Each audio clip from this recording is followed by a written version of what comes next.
Let us begin. Close your eyes.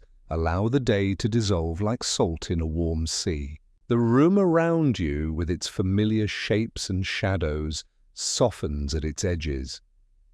The sounds of your world begin to fade, the quiet hum of machines, the distant whisper of a passing car. They are stars winking out one by one in the deep sky of your mind. Listen now only to the gentle rhythm of your own breathing, in and out, a slow and steady tide upon a quiet shore. You are a vessel adrift on a calm and silent ocean of darkness. There is nothing left to do. There is nowhere you must be. There is only this moment, this stillness, this gentle letting go. Imagine time not as a clock, with its insistent forward march. See it instead as a great, ancient scroll. It is made of something like papyrus, impossibly long and rolled tightly at both ends. One end is the future, a page yet to be written. The other end is the past, filled with stories and sunlight and the golden dust of ages. Tonight we will gently unroll that scroll. We will travel backward, not with noise or with speed, but with a quiet and effortless drift. Feel the anchor of the present moment release. It is a soft, subtle loosening. We float away from the solid shore of the 21st century. The air itself seems to change around you. It grows warmer, softer. It carries the scent of dry earth, of sun-baked stone. And there is a faint, floral perfume from a garden that has not bloomed for nearly 2,000 years. The darkness behind your eyes is no longer empty. It has become a deep, velvet curtain waiting for a scene to appear. And now, far away, on the distant horizon of your imagination, a single point of light emerges. It is the color of old gold. It is the dawn, a morning sun rising over 7 low hills. Our journey is beginning. Before the city there is only the quiet, a deep and gentle darkness that holds you now. It is not an empty dark, but a full one. It is filled with the deep, slow breath of slumbering time. The air is cool against your skin, a soft touch that carries no message, no hint of wind or weather. It feels like the air from a deep well, ancient and undisturbed. There is a scent on this slow-moving air, carried from a place that has no name. It is the smell of dust and distance, of clay that has not yet been shaped by a potter's hand. It is the scent of stone that has not seen the sun for 1,000 years. It is the faint perfume of rain that has yet to fall upon a dry and thirsty land. You are floating here in this peaceful twilight between worlds. There are no walls around you, no ceiling above. There are no floors beneath you, only the sensation of being held in a soft and endless space. There is only the gentle velvet dark and the silence. The silence is a physical thing, a presence you can almost feel. It is a soft blanket, woven from threads of stillness and forgotten lullabies. It settles over you, warm and heavy like wool. It muffles the sound of your own thoughts, turning them into slow, drifting clouds of vapor. Listen closely to this profound quiet. Can you hear the sound inside of it? Beneath the great silence there is a gentle hum. It is the sound of possibility. It is the sound of a world dreaming of itself, a melody without notes. You are a traveler in this place of becoming. You are a visitor to an age that is waiting to be born. In this soft abyss, memory is a liquid thing. It pools in the darkness all around you, cool and clear and waiting. Imagine reaching out. Imagine letting it touch your fingertips. It feels like pure water from a secret mountain spring. Soon, this liquid memory will take shape. Soon, this patient darkness will begin to gather itself. It will pull together into shapes and forms you almost recognize. It will build streets from long shadows. It will raise walls from faint whispers. The low hum grows just a little louder, a vibration you feel more than you hear. A single point of light, no bigger than a lost star, flickers in the far, far distance. It is a promise. It is the first hearth fire of a world that will soon awaken. For now, just float. Rest here in the great, peaceful waiting room of history. The world is not yet ready for you, but it is dreaming of your arrival. It is gathering its strength. It is preparing its stories, arranging its sunlight and its stones. And the first story begins with the slow, steady beat of a single, sleeping heart. The single point of light begins to breathe. It expands, not with a sudden flash, but like a drop of golden ink spreading on dark paper. It is a slow, liquid dawn. This gentle light does not chase the darkness away. It coaxes it into new forms. The shadows soften, they gather themselves into the hollows and folds of a sleeping land.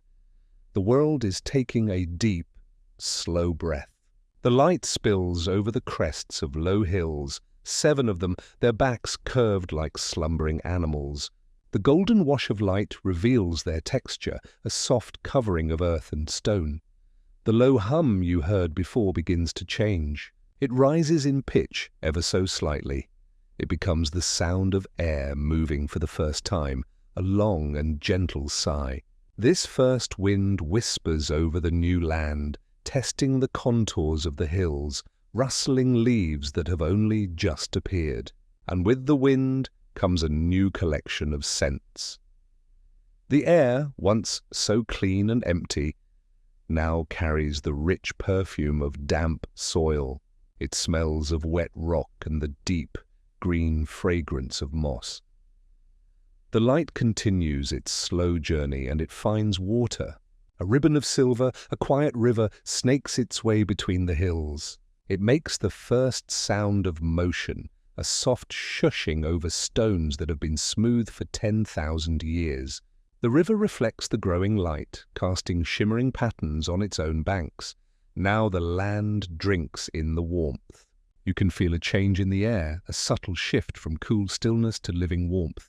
The light is like a warm hand on the earth's cheek, waking it from a long and dreamless sleep. The hills seem to stretch. The river seems to flow with a little more purpose. The trees, ancient olives and dark cypresses, stand as silent witnesses, their leaves shimmering in the new morning.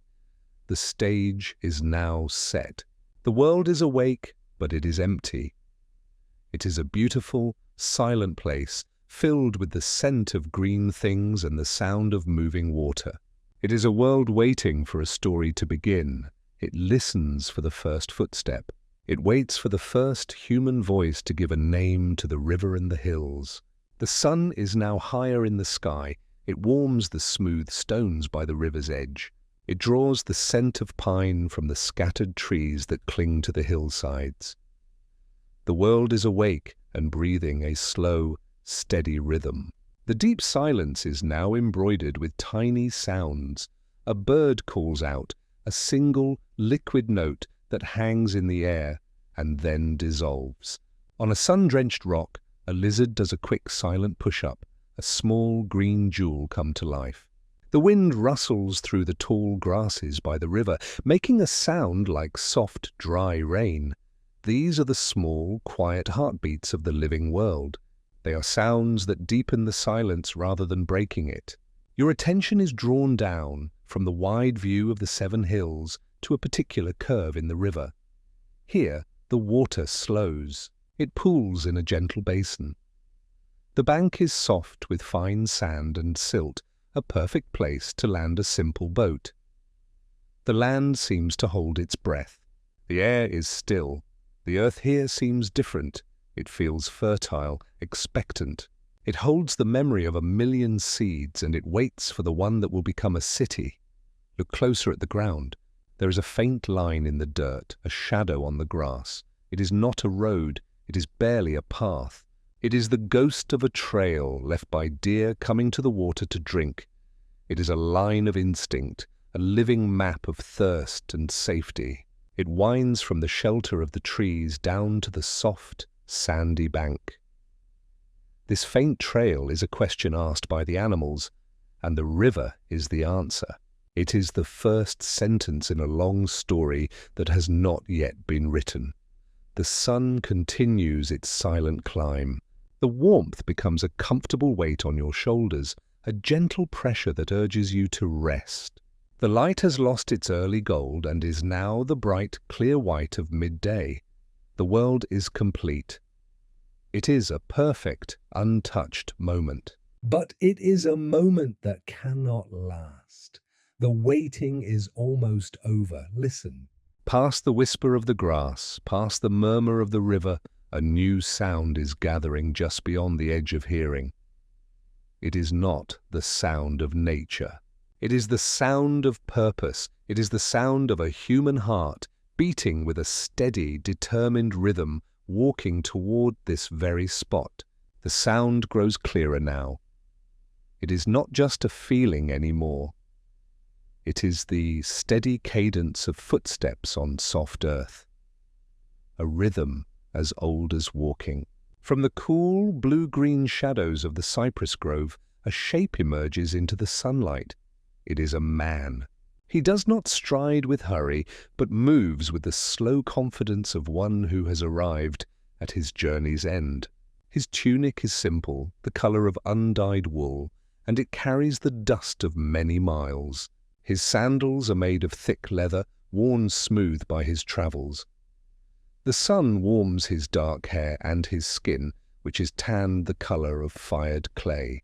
He carries the scent of the wilder places with him, of pine and dry grass. He walks down the faint animal trail, his gaze fixed on the place where the land meets the water. He stops at the river's edge. The world seems to hold its breath. With a slow and deliberate motion, he kneels on the sandy bank. He reaches out and places a hand into the cool, clear water. The river murmurs as it parts around his fingers. 1,000 tiny ripples spread out from his touch, glittering like scattered coins in the sun. In that quiet moment, a pact is sealed. It is a silent agreement between a human heart and the ancient soul of the earth. His touch is a promise. His presence is an anchor. His long shadow falls upon the ground, a dark shape that holds the future within it. It is the first blueprint, the first idea of a home drawn upon the land. The world is no longer just a place, it is a destination. The silence is no longer empty. It is filled with the calm of human presence. He remains there, kneeling by the water, listening. He listens to the deep and patient hum of the land itself, a song of welcome. And as he listens, you can listen too. Feel the gentle current against your skin. Feel the warm sun on your back. Let the story begin to flow around you, as steady and as peaceful as the river itself. The man slowly draws his hand from the water. Droplets of silver fall from his fingertips, each one making a tiny, perfect circle in the river's surface. They are quiet notes added to the water's gentle song. He watches them disappear. Then he closes his hand, feeling the coolness of the river cupped in his palm. He lifts his gaze. His eyes travel from the glittering water to the soft curve of the land. He looks at the hills one by one. They are not just mounds of earth to him, they are guardians. Their long, sloping shoulders hold the sky. Their peaks are silent watchtowers against the vast and empty blue. His gaze sweeps over the trees. He sees the dark, somber cypress, standing straight and still like a patient thought. He sees the gnarled olive trees, their silver-green leaves shimmering in the light. They are old-timers, storytellers whose tales are written in their twisted bark. The man takes a long, slow breath. The air he draws in is clean and new. The air he breathes out is a warm cloud of life that mingles with the ancient air of the place. He has become part of its atmosphere. He lays his wet hand on the dry earth beside him. He feels the fine, warm dust coat his skin. He feels the solid weight of the world beneath his palm. It is a feeling of foundation. It is a feeling of home. A gentle wind rises, carrying the scent of wild herbs and warm stone. It rustles the leaves and makes the tall grass bow. It feels like a welcome. The sun has begun its slow arc downward, and the light is softening. The bright white of midday is melting back into the honeyed gold of late afternoon. The shadows of the hills stretch out like long sleeping arms, reaching for the river. The first day is ending, but this is not an end. It is a beginning. The man has not built a fire. He has not raised a shelter. He has simply arrived. And his quiet presence has transformed this wild place into a landscape of purpose. Here he will rest. Here he will dream. And in his dreams, the first stones of a city will be laid. The light begins to fade. The sun sinks behind the farthest hill, leaving behind a beautiful bruise of purple and rose on the clouds. The world does not fall into darkness all at once. It is a slow, gentle transition, a dimming of the great lamp. The warmth of the day retreats from the land. You can feel it lifting like a warm blanket being slowly pulled away. A new coolness rises from the ground, carrying the scent of damp earth and the deep, clean smell of night-blooming flowers you cannot see. The man on the riverbank watches the last sliver of sun disappear. The air grows cool on his skin. He moves with a slow and ancient rhythm. He gathers a small collection of fallen branches and dry leaves. He builds a small fire, not a great roaring blaze, but a quiet companion for the night. Its flames are a flicker of captured sunlight. They paint dancing patterns of orange and black on the smooth stones of the riverbank. The fire crackles softly, a warm and living sound against the deep quiet of the night. The river, which was a gentle murmur in the day, seems to speak more clearly now. Its voice is a continuous, soothing whisper. The night has its own choir. From the tall grasses, the crickets begin their timeless, rhythmic chant. It is a sound so steady, so constant, that it soon becomes a part of the silence itself. The man looks up at the sky. It is a vast canopy of the deepest indigo. One star appears, then another. Soon the sky is filled with a glittering dust of light, a river of stars that mirrors the dark river on the earth below. The man lies down on the cool ground, near the small circle of his fire's warmth.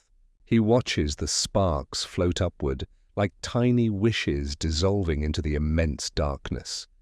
The earth beneath him is solid and real. The sound of the water is a gentle lullaby. He closes his eyes, and the world becomes a soft collection of sensations. The warmth of the fire on his face, the cool air on his back, the steady song of the river in his ears. He is drifting now on the edge of the first sleep in this new place. And as he sleeps, you can rest with him, feeling the deep peace of this first quiet night, safe within the cradle of the 7 hills. The fire beside the sleeping man burns low. Its bright orange life has faded. Now it is just a bed of glowing embers. Each ember is a small, sleeping sun pulsing with a slow, quiet rhythm. The world is held in the deepest part of the night. The moon has climbed high, and its pale silver light washes over the land. It touches the man's face, still and calm in sleep. But the story has not stopped. It has simply moved inward. It has followed him into the silent country of his dreams. In his dream, the landscape is the same. The 7 hills are still there, their dark shapes etched against a sky full of stars. The river still whispers its endless story as it flows to a sea he cannot see. But the land is no longer empty. It is filled with a new kind of light. Faint, glowing lines trace paths across the earth. They are lines of pure thought. They are the first streets drawn not with a plough, but with a wish. They wind around the bases of the hills. They meet and cross in wide, open spaces that will one day be filled with people. From these glowing lines, shapes begin to rise. They are not made of wood or stone. They are made of mist and memory. On the tallest hill, the faint outline of a temple appears, a phantom of devotion against the stars. Along the river, the ghostly shape of a low stone wall takes form, a promise of safety. You can see the idea of a doorway. You can sense the form of a roof. These are the city's first buildings, born as quiet thoughts in a sleeping mind. They are weightless. They are silent. They are perfect. The air in this dream city is still. But if you listen, there is a new sound. It is not the chirp of crickets or the murmur of water. It is the faint, collective hum of 10,000 voices that have not yet spoken. It is the echo of footsteps on paving stones that have not yet been cut. The man sleeps on, his breathing slow and even. He does not know that he is a creator. He does not know that his quiet dream is a blueprint for an empire. He is simply resting, and in his rest the foundations of a great city settle into the earth. The seed has been planted. It is a seed of stone and order. All through the long, peaceful night, watered by the slow river of his sleep, it begins to grow. The long night turns toward morning. In the east, the edge of the sky begins to soften, changing from deep indigo to a cool, soft grey. This first light is a quiet messenger. It steals into the dream city and touches the ghostly buildings with its pale fingers. The glowing lines of the streets begin to flicker. The phantom temple on the hill grows transparent, a beautiful memory dissolving in the tide of waking. The city of thought does not crumble. It simply fades. It returns to the deep well of the sleeper's mind, leaving the land once more empty and wild. The man by the dying embers stirs. His dream recedes like a gentle tide, pulling its images back into the ocean of sleep. He surfaces slowly, not with a jolt, but like a diver rising from a great depth. The first sound he hears is the real sound of the river. The first thing he feels is the cool, damp morning air on his face. He opens his eyes. The world is washed in grey light. The moon is a pale coin hanging in the western sky, its power spent. The stars have retreated, leaving only one or two stubborn sparks behind. He sits up, the wool of his tunic damp with dew. He does not remember the glowing streets. He cannot recall the misty shape of the temple. The dream has left him, but it has left a gift behind. It has left a feeling, a deep and unshakable sense of certainty. He looks at the landscape before him, at the curve of the river and the silent shapes of the hills. Yesterday, it was a beautiful, wild place. This morning, it is a canvas. It is a page waiting for a story. The land feels different to him now. He sees the natural slope that is perfect for a road. He sees the high ground that is waiting for a fortress. The dream is gone, but its blueprint remains, etched not in his memory, but in his very bones. As the first edge of the sun appears over the hill, its golden light spills across the land. It strikes the man's face, and he does not blink. He simply watches. The night of dreaming is over. The day of building has begun. The sun warms the man's face. He gets to his feet in a slow, unfolding motion. The dew has vanished from the ground. The world is new and dry and waiting. He picks up a sharp stone. He walks to a patch of bare earth. He bends down and draws a long, straight line in the dirt. It is the first mark. It is a simple scratch on the skin of the world. It is a declaration. The days begin to pass, one after another, like beads on a string. The sun becomes a familiar traveler, making its daily journey from one hill to another. The moon follows a silent guardian, turning the river to a road of liquid silver each night. The man works. His solitary movements are a slow dance with the land. He draws more lines. He clears away stones. He marks the place for the first wall, the first home. His work is a quiet conversation with the earth. Then, one afternoon, he is no longer alone. Another figure emerges from the trees. Another arrives in a boat that glides silently to the riverbank. They do not speak at first. They simply watch. They are drawn by the same silent call that brought the first man. They carry the same dream in their bones. They see the lines in the dirt, and they understand. The silence is slowly transformed. The sound of a single pair of feet becomes the soft shuffle of many. A lone voice is joined by the low murmur of others, voices that are calm and measured. The air begins to carry a new scent. It is the smell of fresh cut wood, a clean and sharp perfume. It is the smell of clay being mixed with water. It is the faint, pleasing aroma of wood smoke from a dozen small fires instead of one. The solitary rhythm of one man working becomes a quiet symphony.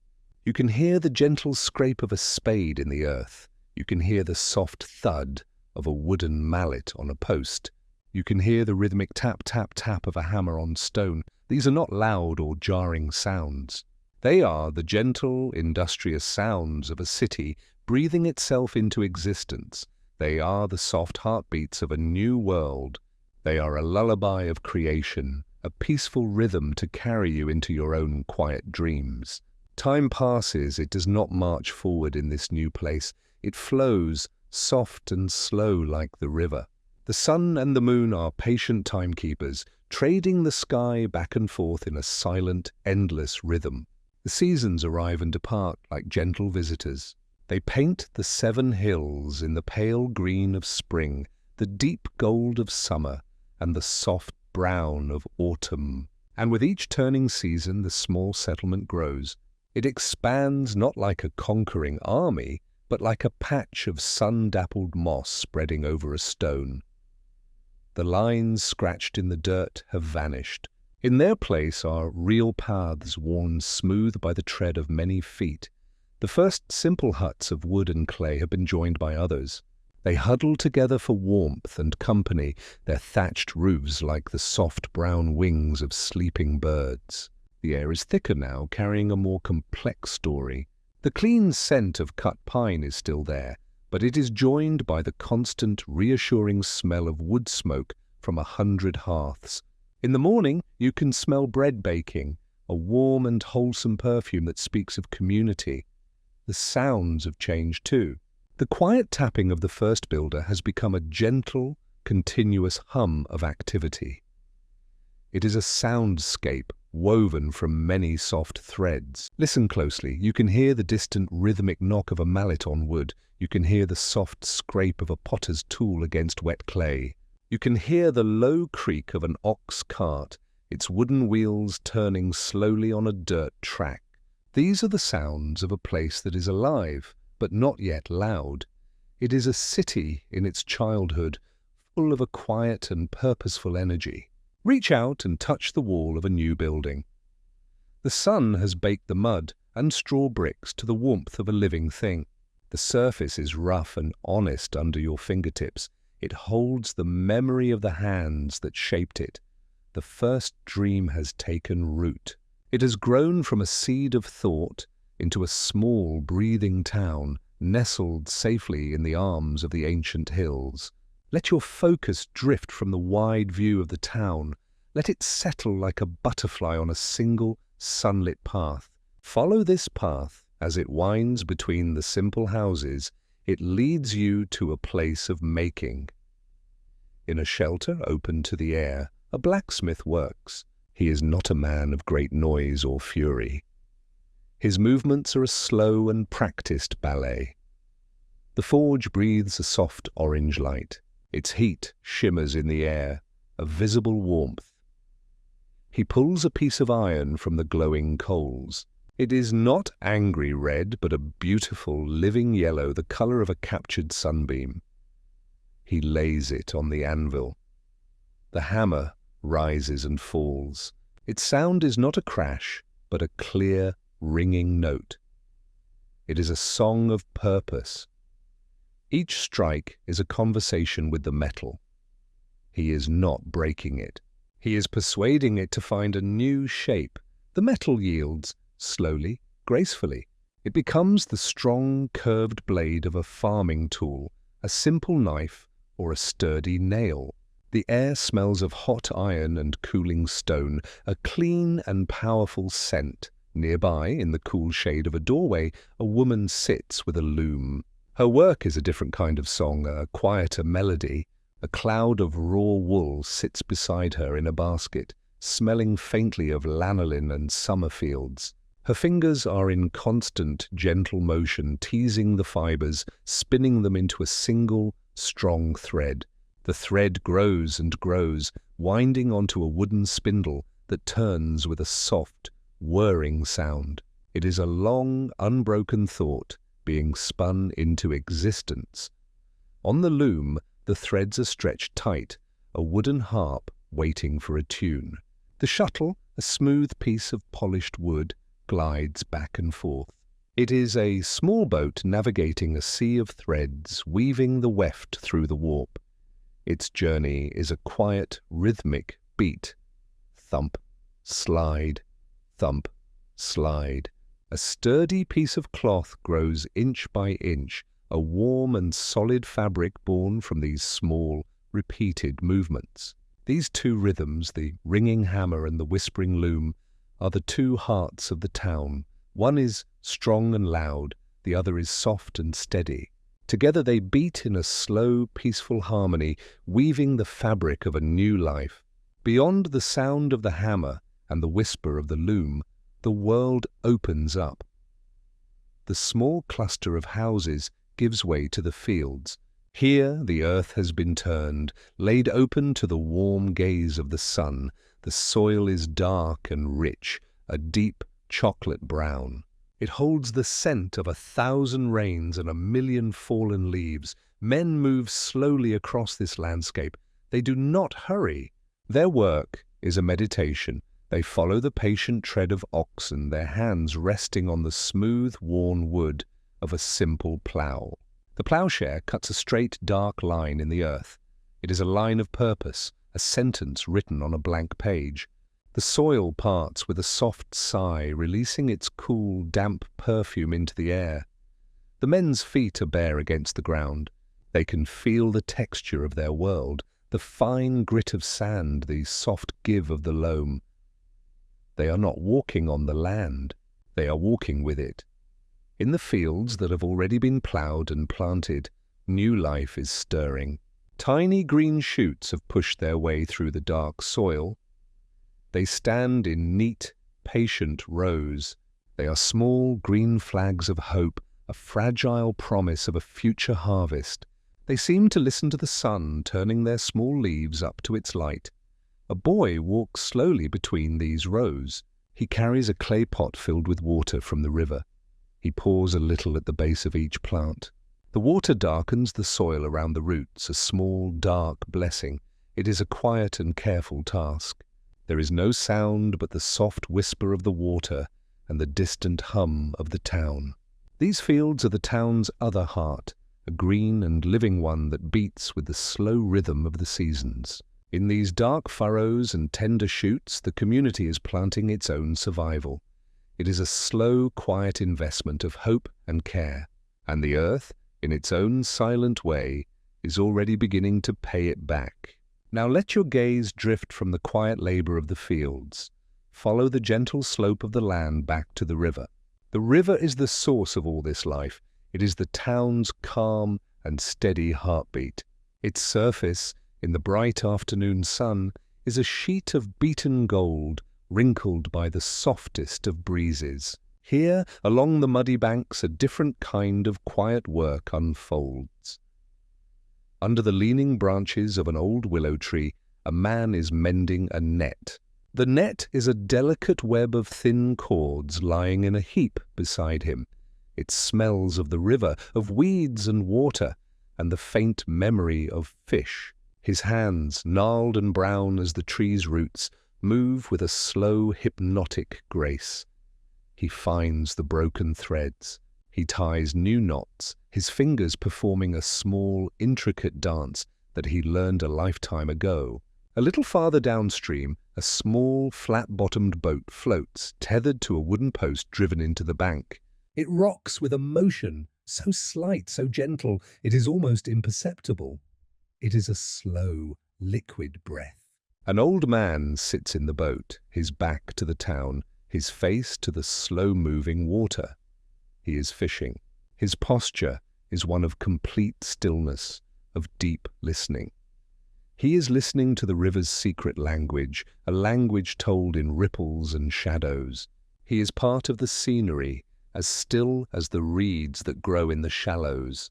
The only sound is the soft lap of the water against the wooden hull of his boat. The only movement is the slow drift of a dragonfly, its wings a shimmer of blue glass.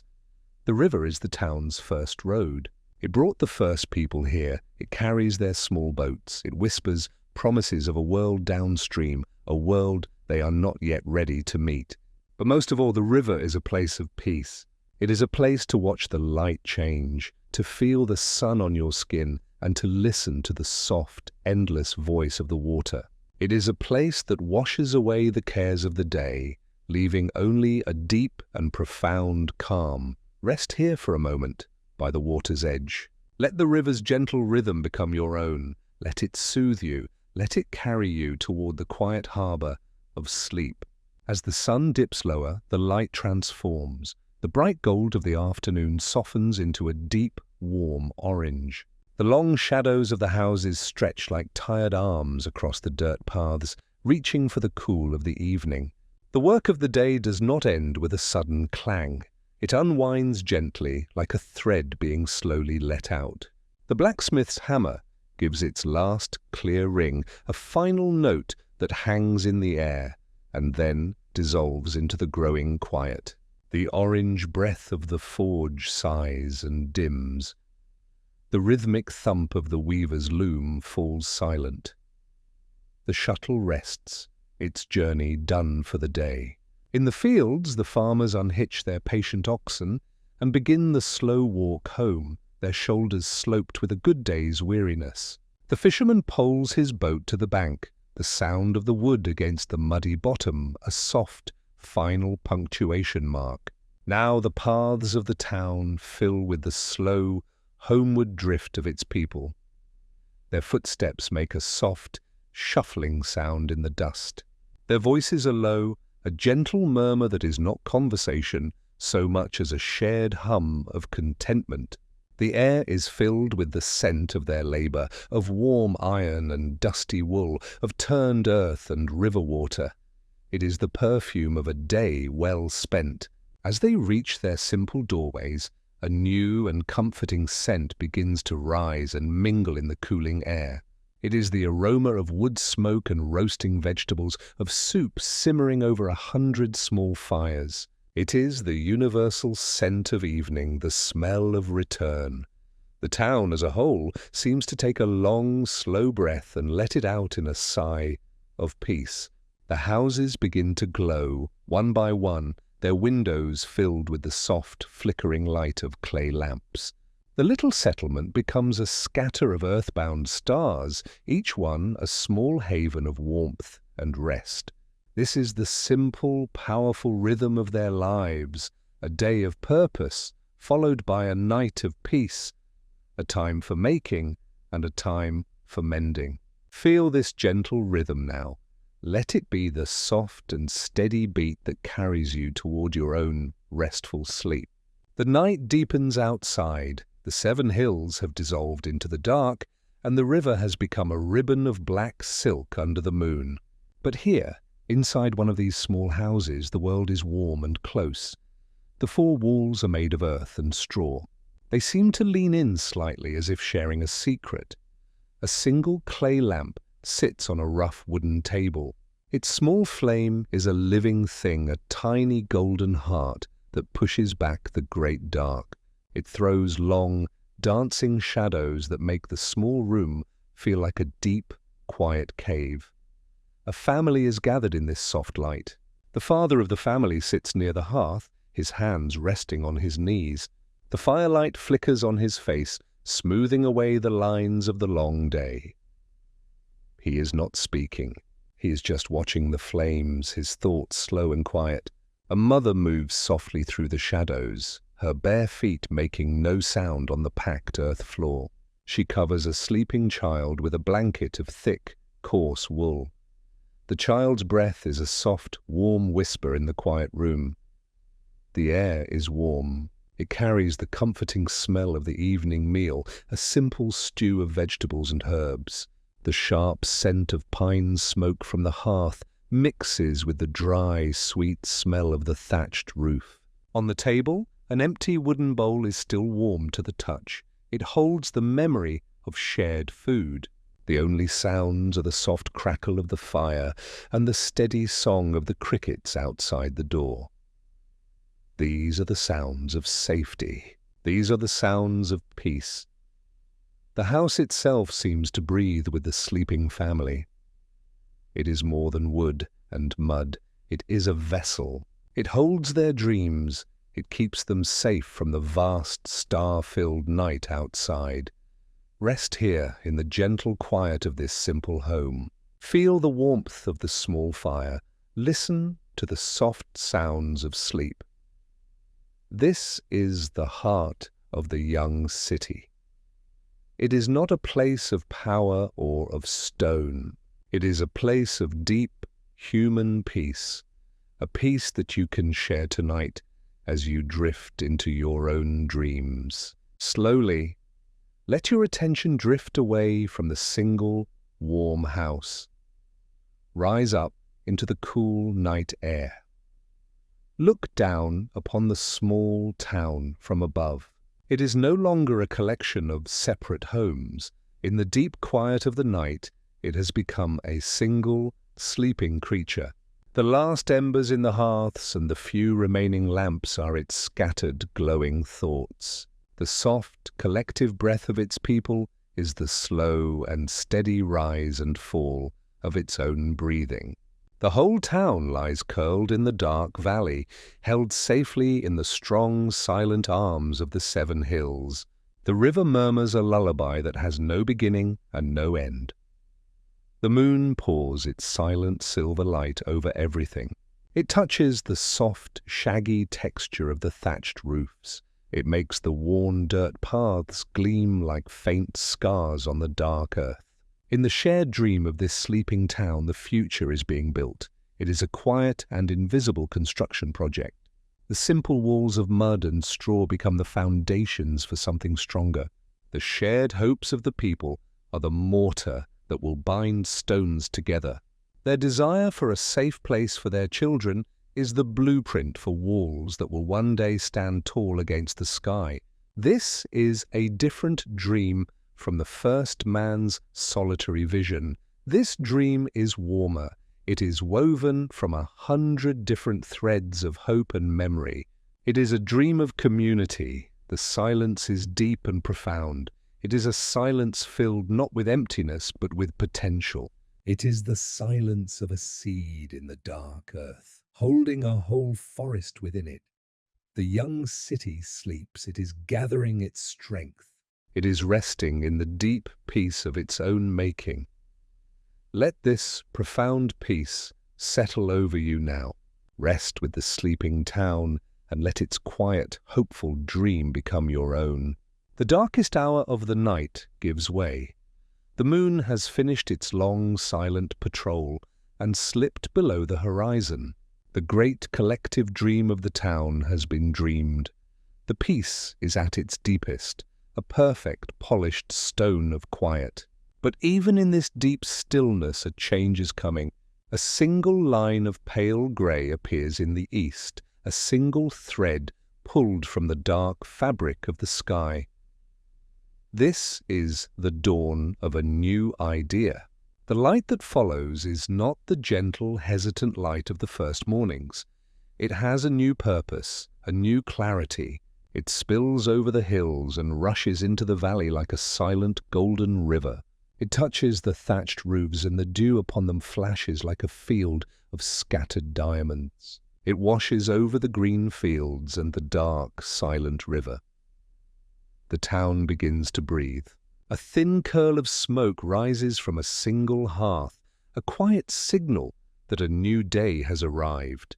The light sweeps over the familiar dirt paths and the small, sleeping houses. And then it reveals something that was not there yesterday. Leading away from the heart of the town is a line of pale, flat stones. They have been laid with a new kind of care, a new precision. The line is straight and confident. It is the beginning of a true road. It does not meander. It does not follow the gentle curves of the land. It cuts its own path, pointing straight toward a pass in the distant hills. You can almost smell the dust of the chipped stones, a sharp and mineral scent. This road is more than a place to walk. It is a statement. It is a line of thought stretching out toward a world beyond this safe valley.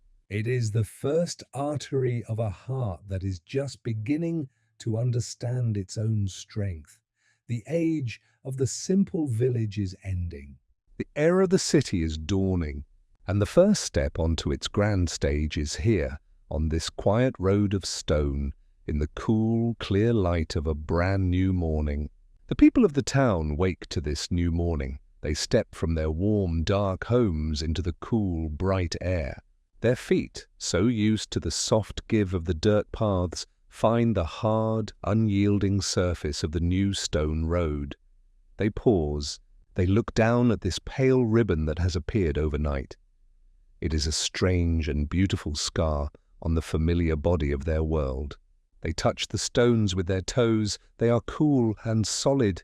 They feel ancient, as if they were buried here all along, waiting to be uncovered.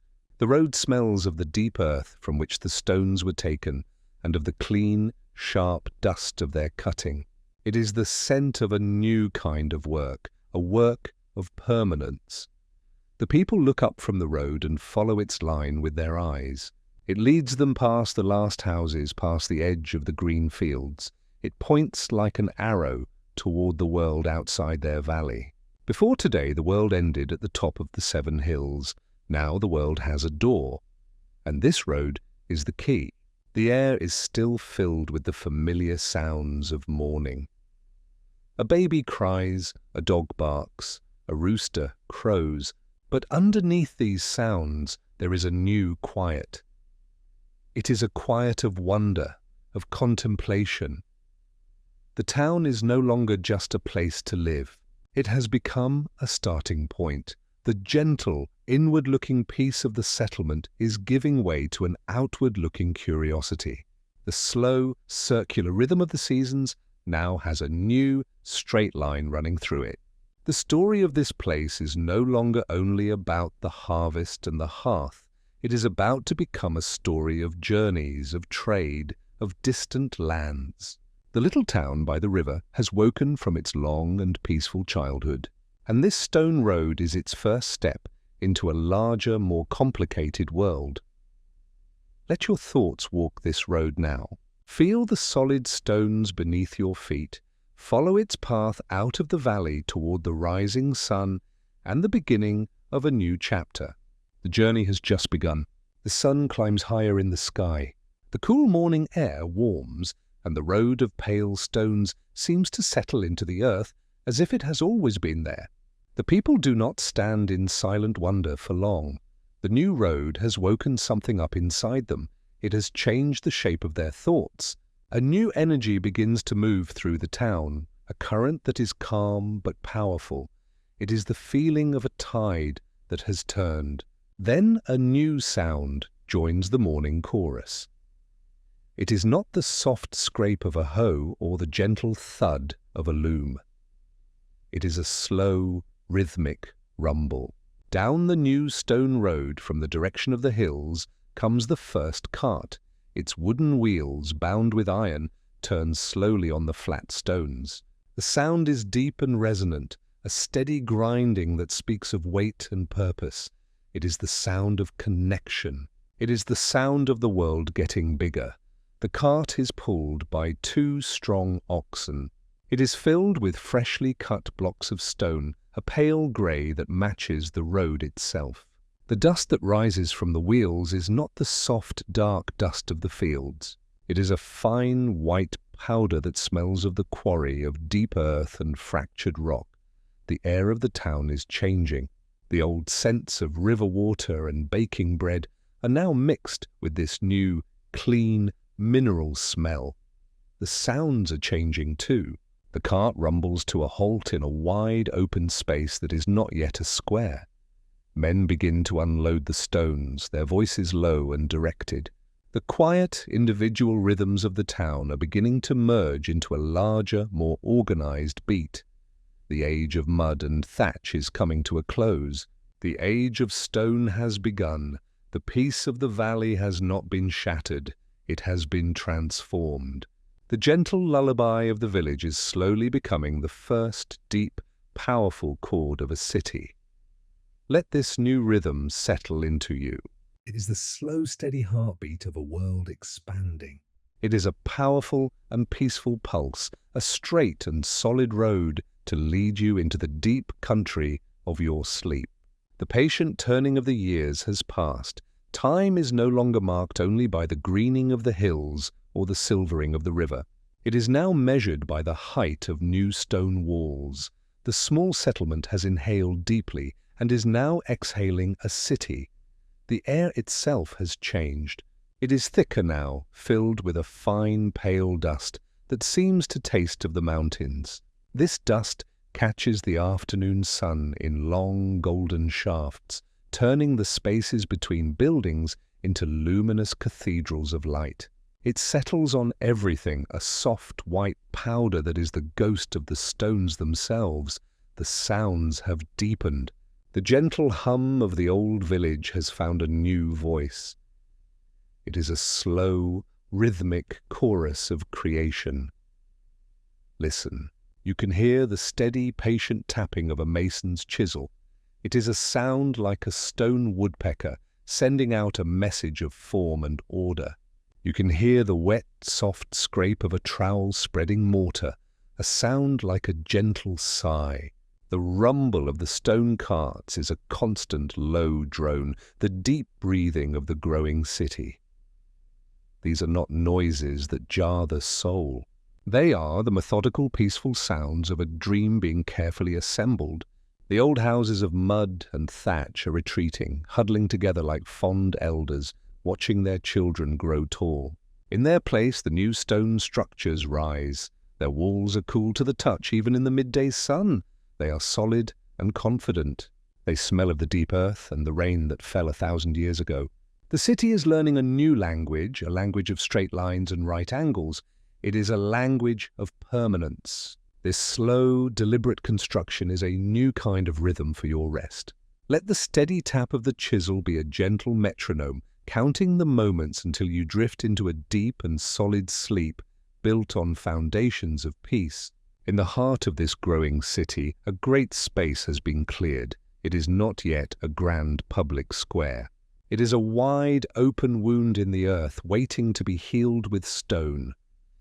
The sun pours into this space unfiltered by trees or tall buildings. It bakes the ground and warms the stacks of raw materials that lie in patient, ordered piles.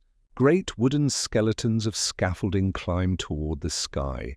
They are the temporary bones of the buildings that are to come. Men move upon them with a slow, careful grace, their figures dark against the bright blue canvas of the sky. They are not rushing. They are planting a forest of stone, and that is slow work. At the edge of the open space, masons kneel beside cut blocks of stone. They are checking the lines and angles, their eyes narrowed in concentration. One man holds up a plumb line, a simple weight on a string. It hangs perfectly still in the quiet air, a silent declaration of what is true and straight. He nods, satisfied. The soft scrape of his trowel as he lays the next stone is a small personal sound in the vast open air. Large, shallow basins hold the wet mortar. It is a thick, grey paste, the colour of a stormy sky. It gives off a sharp, clean smell, the scent of lime and sand and water. It is the glue that will hold this new world together. Neatly stacked nearby are thousands of terracotta roof tiles. They are the colour of dried blood or autumn leaves. They wait patiently, holding the warmth of the sun, dreaming of the day they will form a shield against the rain. This open space is a stage being set. The actors are the quiet, focused workers. The scenery is the raw material of the future. The play has not yet begun. For now, there is only the slow, quiet, methodical work of preparation. It is a piece born not of stillness, but of a deep and shared purpose. But the city is not only rising up, it is also reaching down. Beside the sunlit skeletons of the new buildings, deep trenches have been cut into the earth. They are long, straight wounds in the ground. To stand at the edge and look down is to look into a different world. The bright, noisy air of the surface vanishes. Down there, it is cool and quiet and smells of a deeper, older earth. It is the scent of wet clay and stone that has not seen the light for 1,000 years. Men work in these cool shadows. Their bodies are streaked with mud. Their movements are slow and deliberate. The sound of their work is muffled and hollow. You can hear the soft thud of earth being loaded into woven baskets. You can hear the grate of a shovel finding a stubborn rock. These men are not building something to be seen. They are creating the city's secret, hidden life. They are laying the foundations for its great drains. They work with massive, carefully cut stones, fitting them together to form long, dark tunnels. They are building a second river, a secret river that will flow beneath the paved streets. This river will not glitter in the sun. It will not have grassy banks, but it is just as vital. It is a promise of health. It is a guarantee of cleanliness. The workers are laying a deep and permanent foundation of order.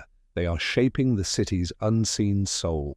The slow, patient work in these cool, dark trenches is a different kind of lullaby. It is the sound of deep things being made right. It is a steady, quiet rhythm from the heart of the earth itself, a deep and peaceful current to draw you down into your rest. Now lift your gaze from the growing city. Let your focus drift upward, past the busy center, toward the silent, sun-drenched hills that cup the valley. The air is different up here. It is thinner and cleaner, and it carries the wild, spicy scent of crushed thyme and dry grass.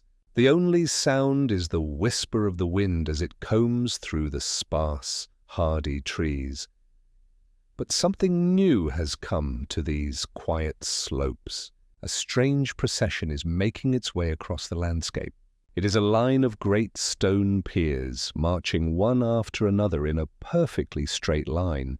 They are like the patient legs of some enormous sleeping creature. They stride over small valleys and across gentle slopes, their progress slow and measured, a work of decades, not days. The sounds of their making are small and sharp in the vast quiet. The clear, metallic ring of a single hammer striking a chisel carries for miles. A low murmur of voices is quickly swallowed by the wind. Here, the work is more about sight than about sound. Men stand beside simple wooden frames, squinting into the bright sun. They are not looking at the view. They are looking for a line, a perfect, almost imperceptible downward slope that only water would be able to feel. They are convincing the land to let a river flow where no river has ever flowed before. This long, slow line of stone is a promise. It is a stone artery being carefully laid to carry the cold, clear blood of the mountains down to the thirsty heart of the city below. The water does not flow yet. The channel is not yet complete. But the very existence of this patient, unwavering line of stone is a deep and powerful comfort. It is the peace of foresight. It is the quiet of a problem being solved, not for today, but for all the tomorrows to come. The sun begins its long, slow slide toward the western hills. The fierce white light of midday softens into a deep, liquid gold. This golden light finds its way into a simple tent, pitched in the center of the great construction site. Inside, the air is still and warm, filled with the quiet, papery scent of old scrolls and new plans. A man sits at a rough wooden table. He is not a king or a general. He is an architect, a dreamer of stone. His face is lined with the sun and the dust, but his eyes are clear.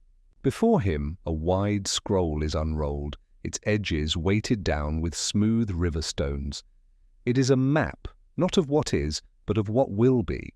The ink on the papyrus is a frozen dream. Here is the long, unwavering line of the great water channel, a captured river marching down from the hills. Here is the wide, empty rectangle of the future public square, waiting for its pavement of voices and footsteps. Here are the dark, hidden lines of the great drains, the city's secret, silent rivers. The man traces a line with his finger, a line that is still just a thought on a piece of paper. As he does, the sounds from outside begin to change. The rhythm of the work is slowing. The last, lonely tap of a hammer echoes across the open space and then falls silent. The low rumble of the carts fades into the distance. A great quiet begins to settle over the city. It is the sound of 1,000 tools being laid down. It is the sound of a collective, weary sigh. The dust, which danced all day in the sun, begins to settle, a soft blanket of fine powder over everything. The architect rolls up his scroll.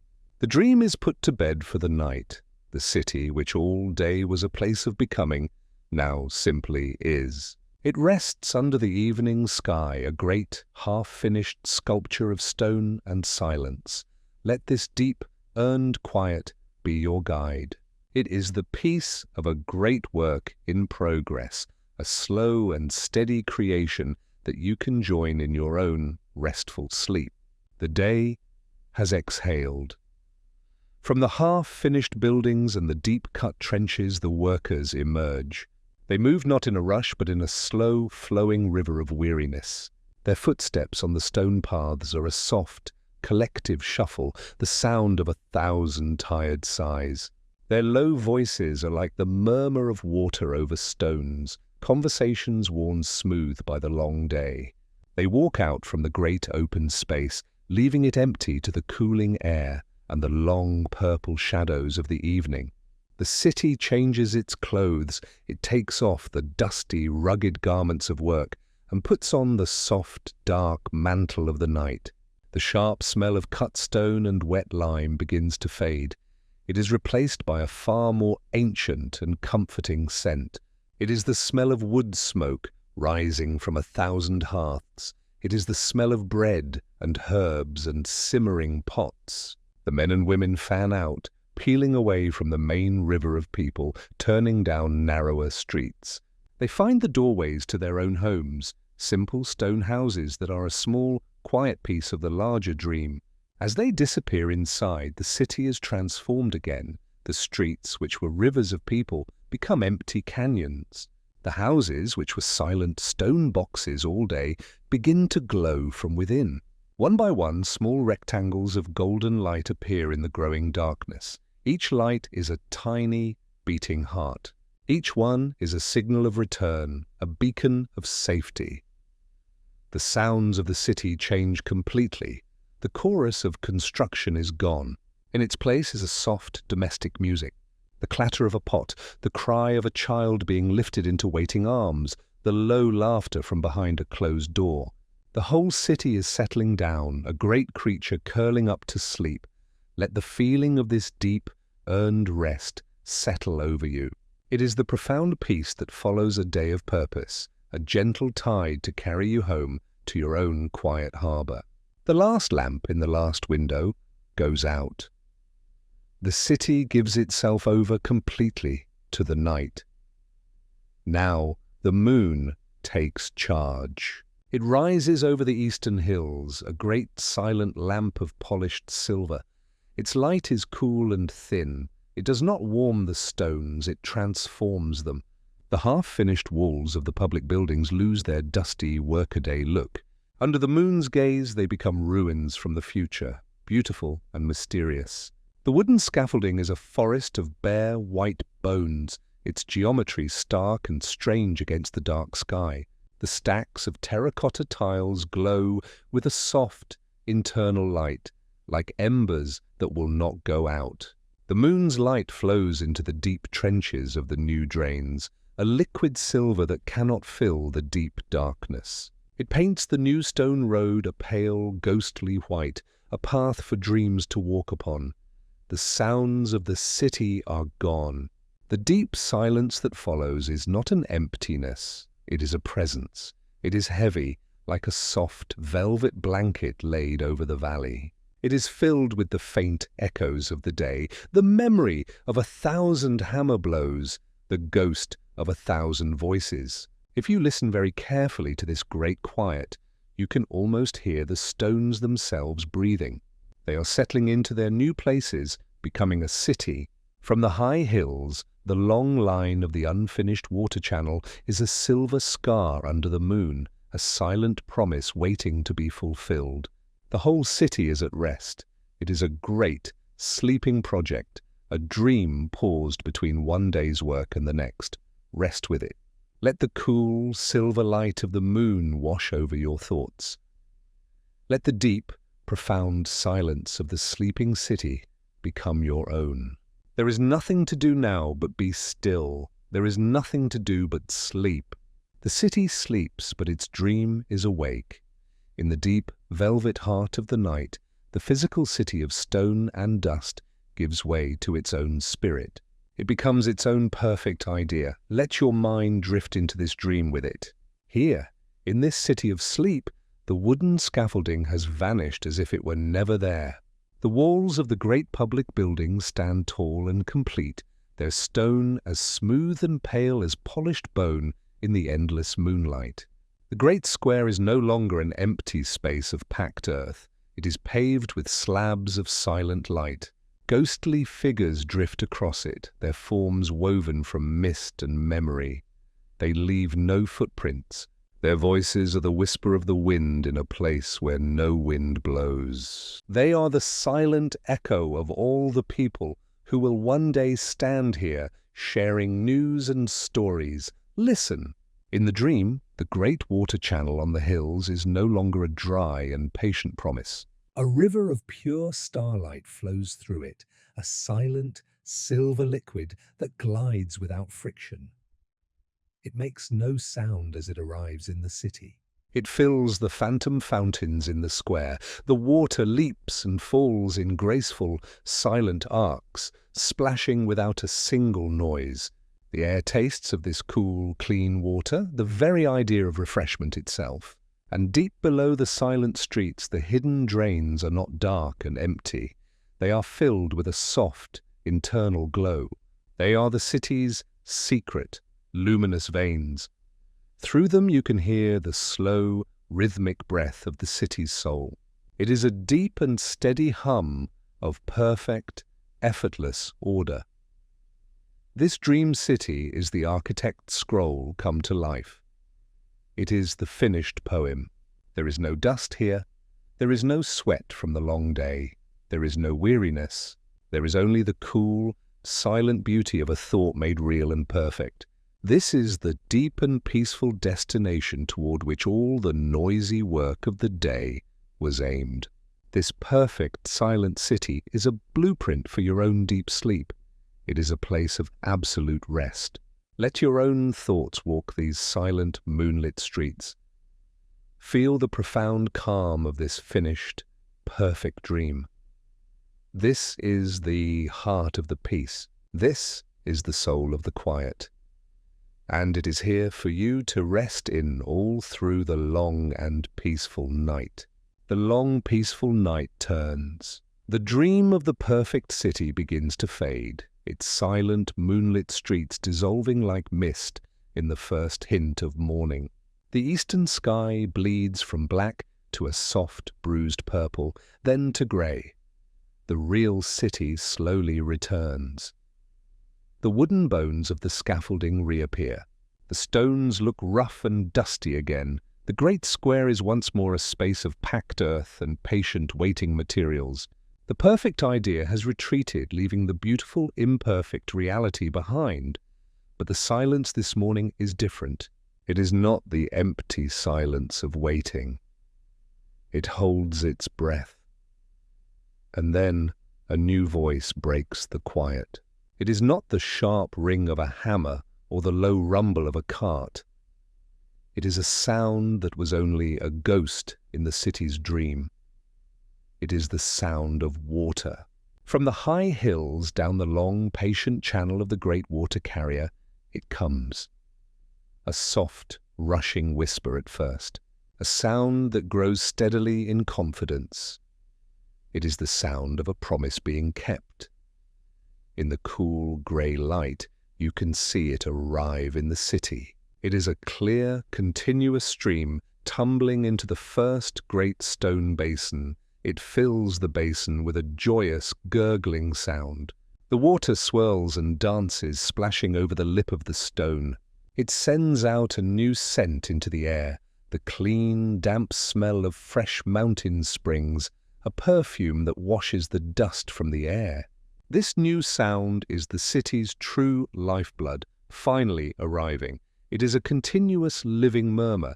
It fills the quiet spaces. It washes over the tired stones. It is a song of fulfillment. It is a lullaby of completion. Let this new sound be the last thing you hear. It is the steady, gentle voice of a river that has found its new home. It is a sound that will flow, uninterrupted, from this day forward.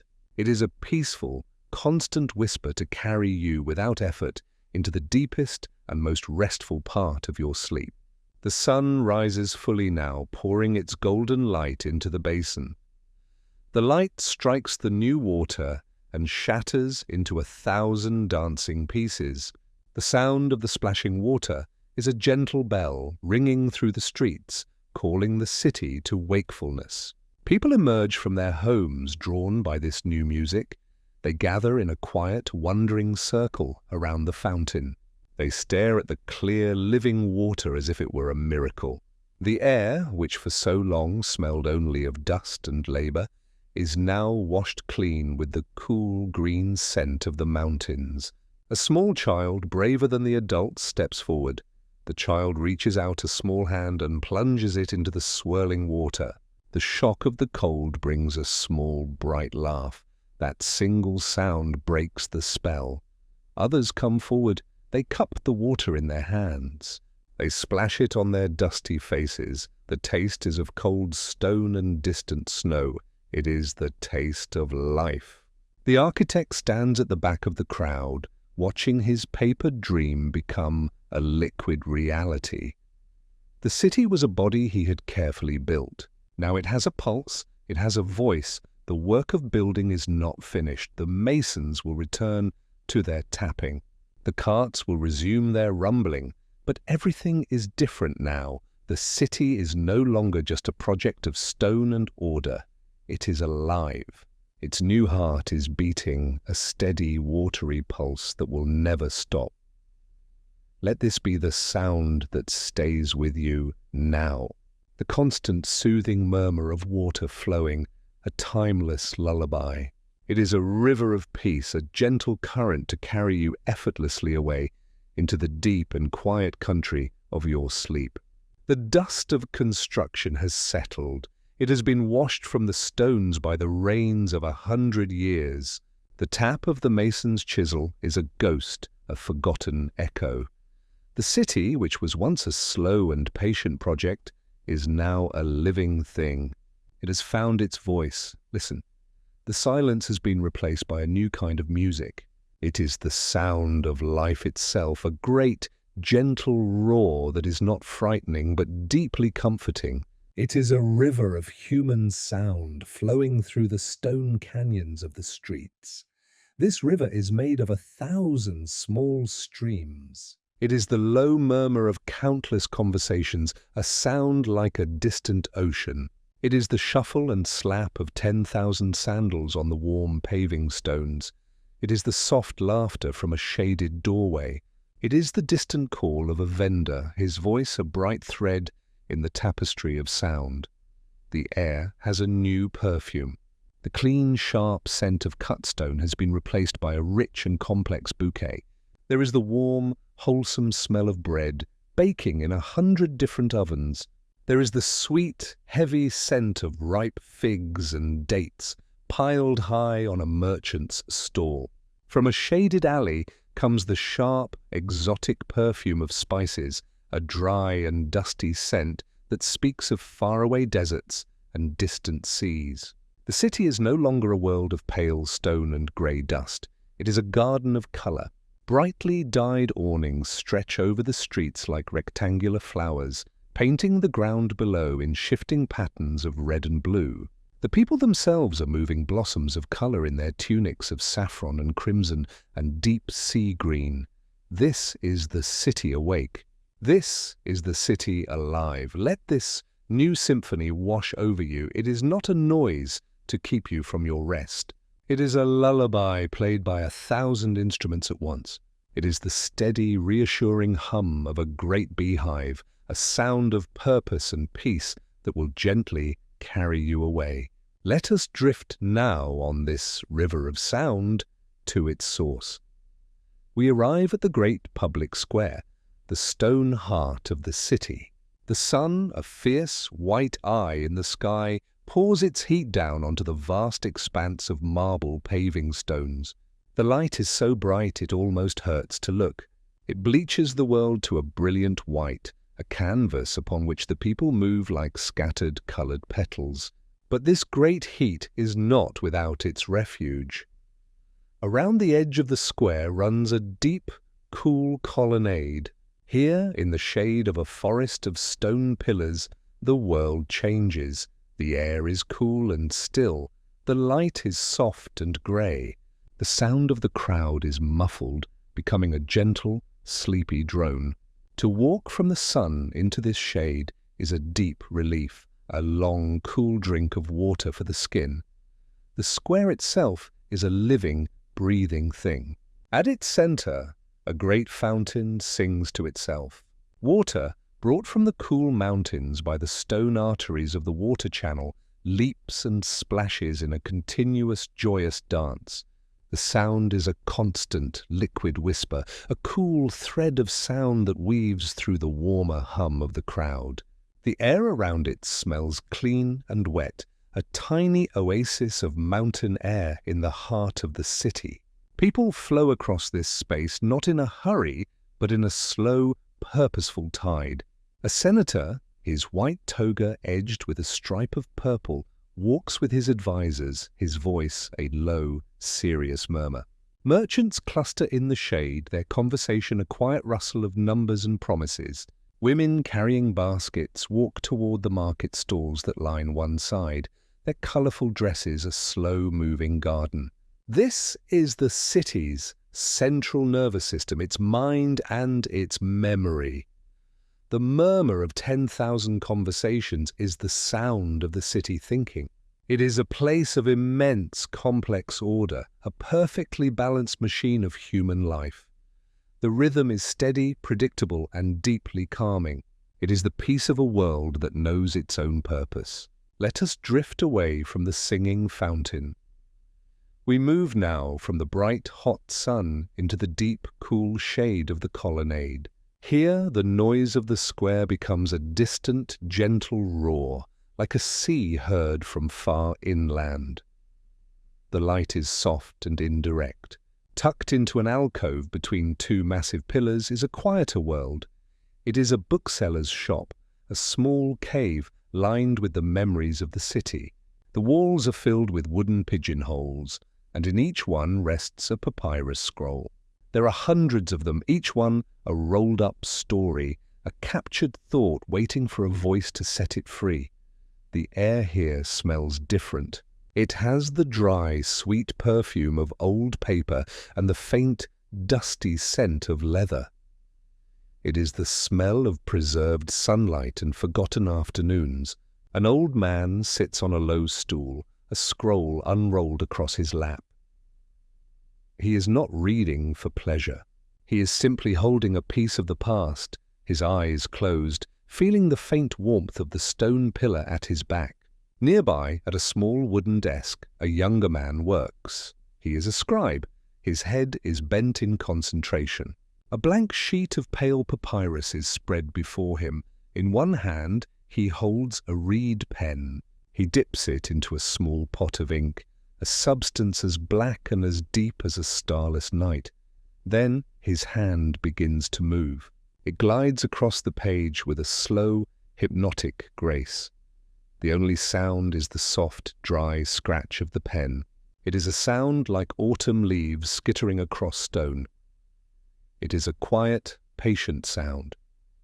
He is not creating new worlds. He is simply making a copy, ensuring that a story told 100 years ago will still be here to be told in 100 years more. This small, shaded alcove is the city's long memory. The steady, rhythmic scratch of the pen is its heartbeat. It is a sound to anchor your thoughts, a gentle, repeating pattern that speaks of permanence and peace.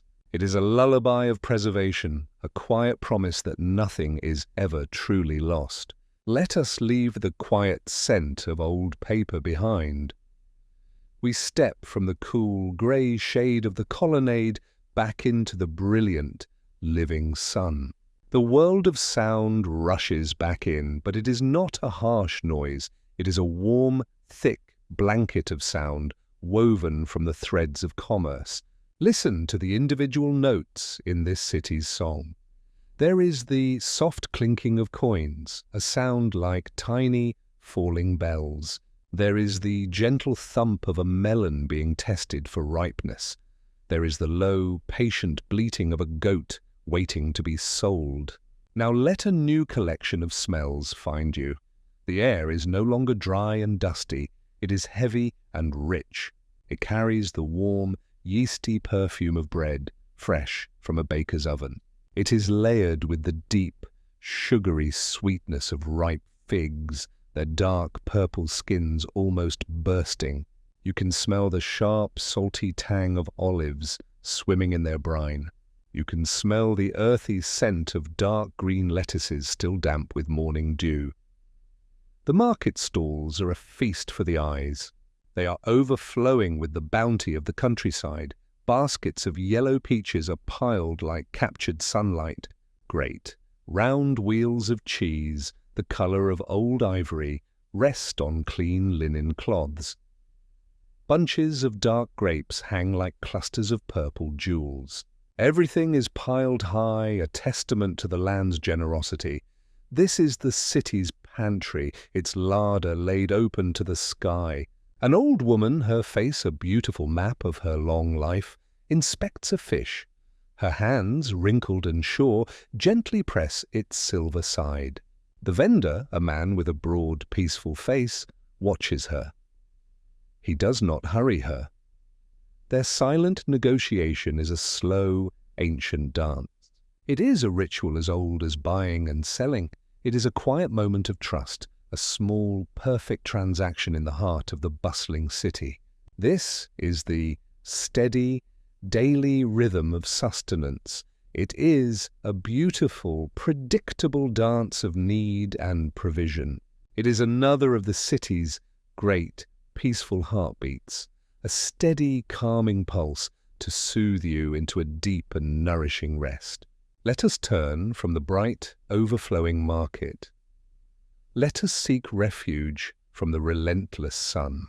We step through a simple, dark doorway, leaving the heat and the noise behind like a shed skin. The world changes in an instant. The air inside this cool tavern is thick and still. It smells of spilled wine, a sweet and slightly vinegary perfume that has soaked into the dark wooden tables and the packed earth of the floor.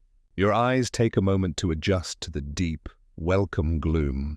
The only light comes from the open door, a bright rectangle that paints a single, golden square on the floor. In this dim light, you can see the shapes of men sitting at the tables. They are not talking loudly. Their voices are a low, contented hum, a sound that is absorbed by the cool air. Great clay jars, tall as a small child, line the walls. They are the silent guardians of the wine, their terracotta sides sweating a faint, cool dew. This is where the city comes to take a quiet breath. An old soldier, his face a landscape of forgotten battles, stares into a simple clay cup.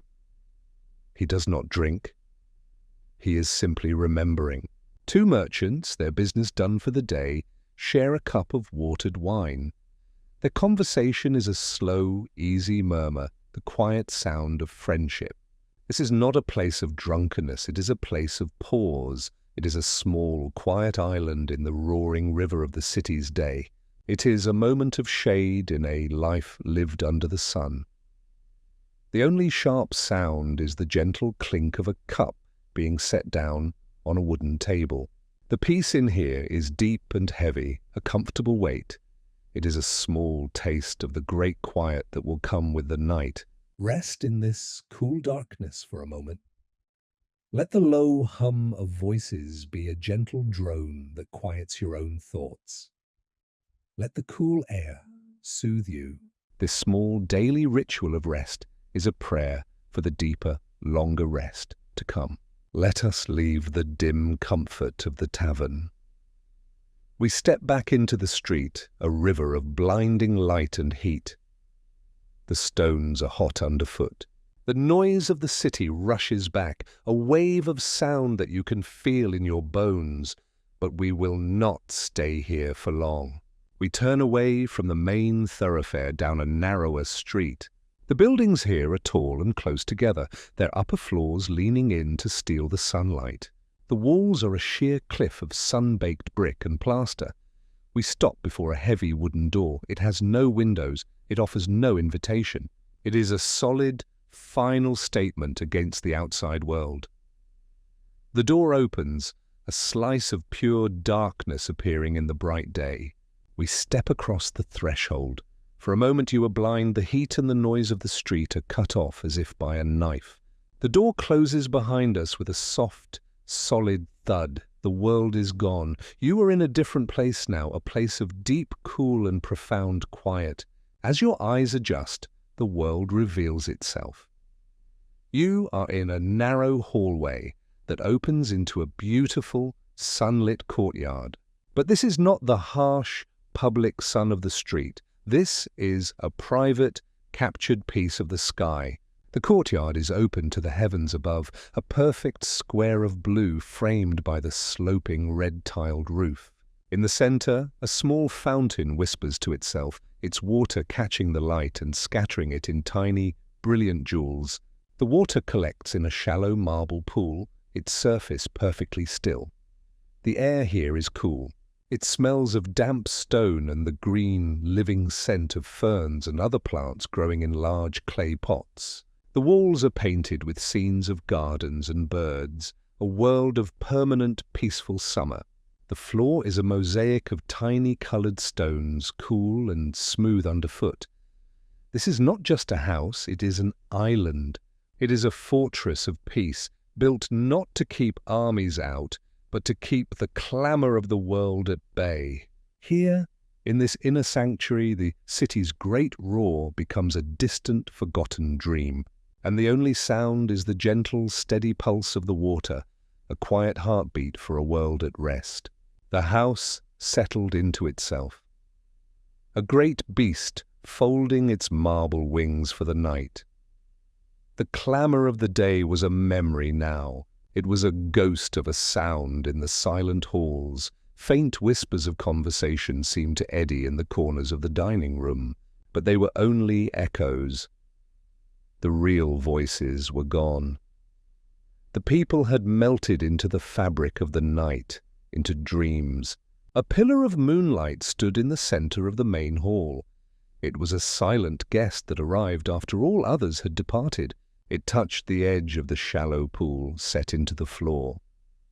The small basin of rainwater at the heart of the home. The water shivered. Its silver skin trembled under the moon's steady gaze. No one was there to see it. Only the household gods watched from their small shrine. Their painted eyes held the stillness of centuries. The air grew cool. It carried the scent of a city sleeping. A faint perfume of night flowers drifted from the garden. The distant, earthy smell of the great river flowed through the open spaces. Inside, the last embers in a bronze brazier gave off a dry warmth. A whisper of smoke, a memory of fire curled into the darkness. The ghosts of the feast remained here too. The phantom scent of roasted meats and spiced wine. It was a story told in smells, a tale of a time just past. Emptiness was not an absence of things, it was a presence all its own. It filled the spaces between the tall columns. It settled over the intricate mosaics on the floor. It smoothed the wrinkles from the heavy drapes. This profound quiet was the other side of the empire. The soft exhale after a day of triumphant shouts. It was the deep, slow breath of Rome itself. In this quiet, you could almost feel the turning of the world. The slow grind of time and stars. The house was a vessel.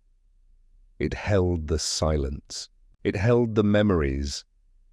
And it waited. It waited for the sun. It waited for the noise and the life to come rushing back. But for now, it was empty. It was at peace.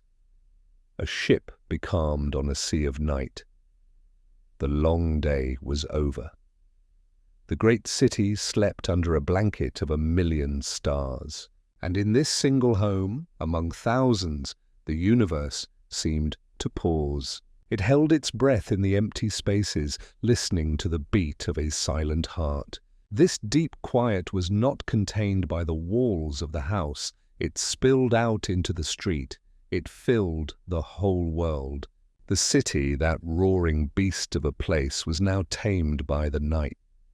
The lanes and avenues were channels of cool, empty air. The hard stone streets, which had baked in the sun and echoed with the sound of 1,000,000 footsteps, were now rivers of moonlight. They flowed like pale water between the sleeping buildings.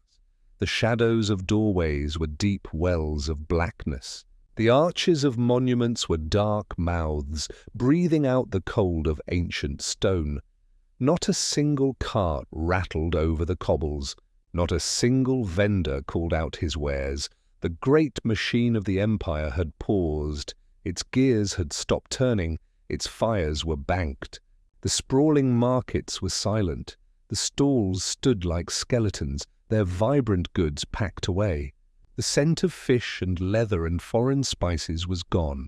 Now there was only the clean, damp smell of stone and the faint, sweet perfume of unseen gardens.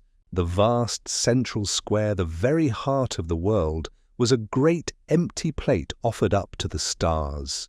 The tall marble columns of the temples looked like the bones of forgotten giants. They stood guard over a city of ghosts. Even the water in the public fountain seemed to make a softer sound. It was a hushed whisper instead of a cheerful splash. The silence was so complete you could feel it. It was a weight in the air, a presence that pushed against the eardrums. It was the sound of a city dreaming. It dreamed of triumphs and speeches. It dreamed of the sun on the marble. But now it rested. It gathered its strength. The enormous organism of Rome was asleep. Every road leading to it was empty. Every gate was closed. The city had curled in on itself. A sleeping giant under a sky stitched with cold, distant diamonds of light. The emptiness was a blanket, It covered everything, soothing the sharp edges of the day into soft, rounded shapes of the night. And this quiet flowed beyond the city's stone skin.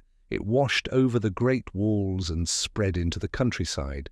The fields lay sleeping under the same moon. They were a vast, empty quilt of silver and shadow. The neat rows of vines and olives were lost in the darkness. They were just textures in a silent, monochrome world. The roads that led to the city's gates were pale, empty ribbons. By day, they were arteries of commerce, choked with soldiers and merchants and dusty travelers. But now they were deserted. They were paths for moonlight and nothing more. The great river, the city's lifeblood, moved slowly in its bed. It was a dark mirror reflecting a sky without sun. No barges slipped along its surface. No fishermen cast their nets into its depths. Its patient, endless journey to the sea was a secret kept by the night. The silence out here was different. It was older. In the city, the quiet felt like a pause, a breath held between one day and the next. But here, the quiet was eternal. It was the land's natural state. It was the silence of stone and soil, of patient trees and sleeping grass. The wind whispered through the tall cypress trees. It was a sound that had existed long before the city was ever built. It would exist long after the last stone had fallen. From the low hills, the city was a scattering of sleeping lights. It was a faint glow against the horizon, a man-made constellation that had settled on the earth. It seemed small from out here. It was a fragile thing of order and ambition, surrounded by a vast and ancient emptiness. The world felt immense. It was a great, dark room, and the city was just one small candle flickering within it. The emptiness was not a void. It was the world itself, stripped of all its noise and hurry. It was the cool, clean canvas upon which the story of the day would be painted anew. But now the canvas was beautifully, peacefully blank. The air tasted of damp earth and distant water. It was a clean taste, a taste of beginnings and endings and the long, quiet space that rests between them. The great emptiness of the world finally returned to its source. It flowed back from the dark fields and silent hills. It slipped over the sleeping walls of the city. It poured through the moonlit streets and avenues. It found the single grand house, a ship at rest in a sea of night. And it came to rest in the quietest place of all, the space behind your own eyes. Here, in the gentle dark of a sleeping room, the universe grows still. The only sound is the soft tide of your own breathing. It is a slow and steady rhythm, a patient ocean sound in the shell of the room. The air is cool on your skin. The weight of the blanket is a gentle anchor. It holds you safely in the calm harbor of the bed. The emptiness is no longer a vast and distant thing. It is here. It is a peaceful guest. It has settled into the room with you. It has filled the quiet spaces of your own mind. All the day's concerns are like dust motes. They have settled on some distant surface, forgotten. The grand machinery of life has paused for you. The forum is silent. The chariots are still. The voices are whispers from another lifetime. There is only this, the slow, deep rhythm of your heart. It is a single, soft drum beating in the center of the quiet. It marks a time that belongs only to the night. It measures the moments between breaths. Your thoughts, which once raced like messengers through a busy city, are now slow travelers on an empty road. They drift by without urgency. They fade into the peaceful dark. There is nothing you need to do. There is nowhere you need to be. You are simply a part of this profound stillness. You are a single warm note in a great silent symphony. The boundary between you and the quiet world begins to dissolve. You are not just in the silence, you are the silence, and in this perfect empty peace, the journey into dream begins. The last shore of wakefulness recedes. The deep, calm waters of sleep rise to welcome you, and so you drift. The last shore of wakefulness is a distant memory. You are floating in a place made of peace, a great, empty sea of twilight. There is no sun here, there is no moon, there are no stars, only a gentle, pervasive softness, a light that is not quite light. It is the color of a thought just before it is born. You feel no weight, you feel no body, you are simply a presence, a warm awareness in a cool, endless space. This is the first country of the dream. It is a land without features, a landscape of pure potential. Beneath you stretches a plain of fine, dark sand. It is as smooth as polished glass. It seems to swallow all reflection. It is a ground made of solidified night. You walk upon it without making a sound. Your footsteps leave no prints. The air does not move. There is no wind to whisper secrets. There is only a profound, humming silence. It is the sound of the world holding its breath. It is the quiet thrum of existence itself. You look in every direction, you see only more of the same gentle emptiness. It stretches into an infinity that is not frightening but comforting. It is a promise of endless calm. The worries and textures of the day cannot find you here. They need edges and corners to hide in. This place is smooth and eternal. It offers no purchase for anxiety. It is the mind wiped clean, a vast empty slate waiting for the poetry of the deep sleep to be written upon it. But for now, its emptiness is the poem. A simple, beautiful verse about the nature of peace. You are the only word in it, and you are at rest. You are a solitary traveler on the floor of a silent ocean, moving slowly toward the heart of a perfect, empty dream. You continue your slow journey across this endless, silent plain. The dark sand underfoot feels like the dust of fallen stars. It is soft and yielding, yet it holds no memory of your passage. The light in this place remains constant. It is a pearl-gray twilight that seems to rise from the ground itself. It does not cast shadows. It simply is. This world has no sun to mark the time. It has no moon to pull the tides. Time itself seems to have stopped here. It has settled like a fine layer of dust on everything. You are walking through a moment that has been stretched into forever. The humming silence deepens. It is the sound of a vast, sleeping mind. The sound of pure potential before it has been shaped into a thought or a memory. This emptiness is a kind of nourishment. It is not the emptiness of loss, but the emptiness of release. You feel the cluttered corners of your mind being swept clean. The noise of the waking world fades completely.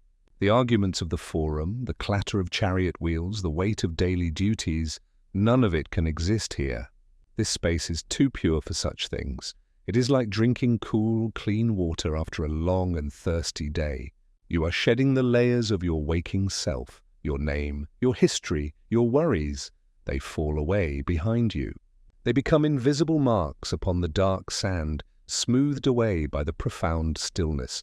You are becoming simple again. You are just a point of awareness, a silent observer in a world made of peace. This is the foundation upon which all other dreams are built. It is the clean, dark earth from which the forests of the mind will grow. For now you are simply walking through the fertile void, feeling its calm seep into you, restoring you for the travels yet to come. As you travel, a new feeling begins to surface. It is not a thought, it is a gentle pull, a sense of direction in this directionless land. Your slow, rhythmic walk feels less like a wander and more like an approach.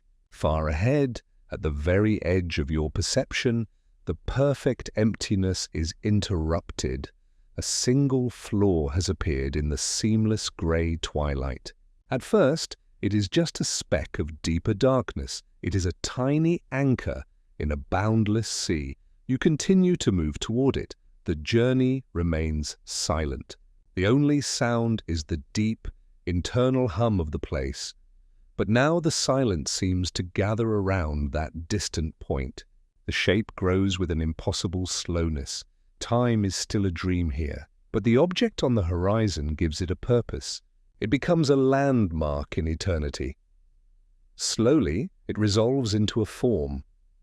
It is a great stone archway. It stands alone on the dark, sandy plain. It leads from nowhere to nowhere. It is a doorway in a world without walls. The stone it is made from is a deep, starless black. It seems to drink the grey light around it. It looks older than memory, older than the city, older than the hills upon which the city was built. It has no carvings you can recognize, yet you feel it is covered in stories, stories told in a language of erosion and time. You feel the immense, sleeping weight of it. It does not defy the emptiness, it completes it. It is a question that the silence has been waiting to ask. You arrive at its base. You stand before this impossible threshold. The air around it feels different. It is charged with a quiet energy, a feeling of anticipation. You look through the arch. You see the same empty plain on the other side, the same soft twilight. Nothing appears to be different, and yet you know that to step through this doorway is to step into another place entirely. The land of pure emptiness has served its purpose. It has cleansed you. It has made you ready. And now the journey into the heart of the dream awaits on the other side of this ancient, silent gate. You stand before the great arch. It is a moment suspended outside of time. You raise a hand. You do not quite touch the stone. You can feel its immense coldness on your skin from a distance. It is the cold of the space between stars. It is the chill of 1 billion silent nights. There is no fear. There is only a deep and profound sense of purpose. This is the way forward. This is the gate you were meant to find. You take a single, slow step. You pass under the heavy stone lintel. For a heartbeat, there is nothing. The world vanishes. The grey light is gone.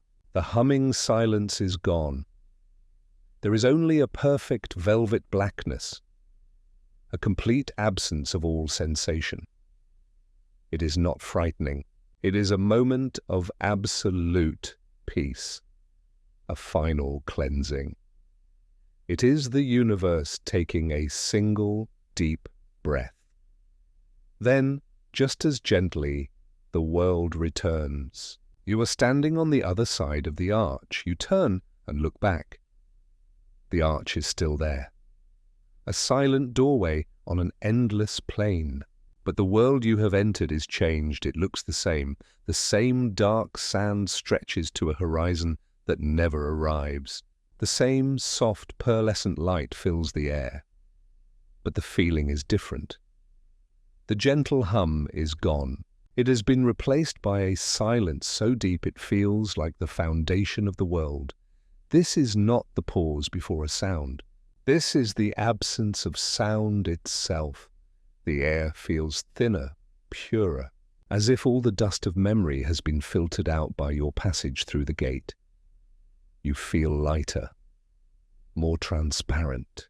The journey across the first plane made you simple. This passage has made you new. You are a fresh page. You are the empty space upon which a new world can be written. This is the true beginning. The prelude is over. You have passed through the gate of sleep and have arrived in the quiet heartland of the dream. You are now on the other side. The world is made of pure silence. It is no longer just an absence of sound. It is a presence. It is a cool, smooth substance that fills all of space. You can feel its gentle pressure on your skin. You are no longer walking. The sensation of movement has ceased. You are simply here, suspended, a solitary awareness floating in the heart of a vast and peaceful mind. The dark plain stretches below you, the soft, featureless light surrounds you. There are no destinations in this place. There is no goal to reach. The journey itself was the purpose, and now the journey is complete. Here, in this perfect stillness, you have arrived. This is the emptiness that exists at the center of all things. It is the quiet core of the spinning world. It is the silence inside a seed before it begins to grow. All the complexities of your waking life are a distant echo, a story from a book you read long ago. Your name, your face, your hands, they are forgotten ideas. You are formless. You are timeless. This is the deepest kind of rest. It is a return to the origin, a dissolving into the calm, quiet source of all being. In this boundless peace you are unmade, and in being unmade you are restored. The tiny fractures in your spirit are healed. The subtle weariness of your soul is washed away. You are being refilled with this profound silence. It is a balm. It is a blessing. There is nothing left to do. There is nothing left to be. There is only the soft, grey light and the deep, abiding peace. You float in this gentle eternity. You are a drop of water returning to a calm, endless ocean. You are home. And you wait without expectation for the dream to begin again. The quiet deepens. It is a well with no bottom. You are suspended in its cool, dark water. This is not the end. It is the beginning in its purest form. It is the universe before the first star was lit. It is the uncarved block of marble that holds every possible statue within it. You feel a sense of ancient familiarity here, as if you are returning to a place you knew before you were born. A place of perfect potential. All the noise of life, the frantic energy of the day, has been burned away. You are what remains. A pure, simple awareness. A single, perfect note held in an endless silence. The soft grey light that surrounds you is the color of peace itself. It has no source. It needs no source. It is the natural condition of this quiet realm. In this place you remember what it is to be truly at rest. It is not simply the absence of movement, it is the absence of striving. There is nothing to want, there is nothing to fear. There is only the gentle, eternal isness of things. Your consciousness, now free of its vessel, drifts like a single seed on a windless day. It is patient, it is whole, it holds within it the blueprint for 1,000 forests, 1,000,000 forgotten memories. But for now, it is content to simply be. A seed at rest in the fertile dark. This profound emptiness is a gift. It is the mind's fallow season, a time for the soil of the soul to recover its strength. Here, in the great, quiet center, the story of the day truly ends. Its ink has run dry. Its last page has been turned, and the story of the deep night, the story of the dream, waits patiently to begin. The stillness settles into its final, perfect form. It is no longer just quiet, it has become a substance, a cool, clear element in which you float, suspended and safe. You are at the very bottom of the deep well of sleep. The world of sound and light is a forgotten rumor, a myth from another lifetime. Here there is only the gentle, grey embrace of the void. This emptiness is the true architecture of peace. It is a cathedral built of silence and shadows. Its ceiling is a dome of endless twilight. Its floor is a foundation of perfect, unbroken calm. You are the only worshipper in this vast sacred space, and the only prayer is the soft, rhythmic pulse of your own quieted existence, a heartbeat that is now the heartbeat of the universe itself. You have no hands to feel the texture of this place, but you feel it is smoother than water, softer than silk. You have no eyes to measure its vastness, but you know it stretches beyond the reach of stars. You have become pure sensation, a disembodied awareness. You feel the deep, resonant peace of it in the very core of your being. It is a feeling like returning home after a journey of 1,000 years. The person you were in the waking world is a ghost, a faint whisper on a wind that no longer blows. The name you answered to, the face you saw in the mirror, they are shed skins left on a distant shore, dissolving in a forgotten tide. You are now nameless, faceless, ageless. You have been reduced to your purest essence, a single, warm point of light in an endless ocean of calm. This is the state from which all things are born, the fertile darkness before the first seed is planted, the clean, blank page before the first word is written, the profound stillness in the sculptor's mind before the chisel ever touches the stone. You are resting now in this great field of infinite potential. You are being refilled, renewed. The universe is pouring its own deep, quiet strength back into you. It is a slow, gentle transfusion of peace, drop by drop. And you wait without waiting. You rest without thought of resting. You float, weightless and free. You are a boat becalmed in the harbor at the very end of the universe, ready for the gentle wind that will carry you into the new morning of the dream. This perfect quiet is the final destination. You have arrived at the center of the great, sleeping wheel of the universe. All movement has ceased. All striving is forgotten. You are anchored in a harbor of absolute peace. The soft grey light of this place is the breath of a sleeping God. It holds you, it comforts you, it asks nothing of you. You have been unburdened of your own story. The weight of your name and your past has dissolved into this gentle emptiness. You are no longer a citizen of Rome. You are not a traveller on a dusty road. You are a resident of this silent, eternal country. The silence here is a form of music. It is a single perfect chord played on an instrument the size of the cosmos. Its vibration is the feeling of pure being. It resonates in the space where your heart used to be. It realigns you, it restores you. All the small anxieties of the day, the tiny cuts and bruises of a life lived, are smoothed away by this profound calm. It is a tide of peace washing over the landscape of the soul. It leaves behind only a clean, smooth shore. You are a thought at rest in the mind of the world, a memory of a star that has not yet been born. This is the source of all strength, the wellspring of all dreams. You drink deeply from this silence. It fills you. It becomes you.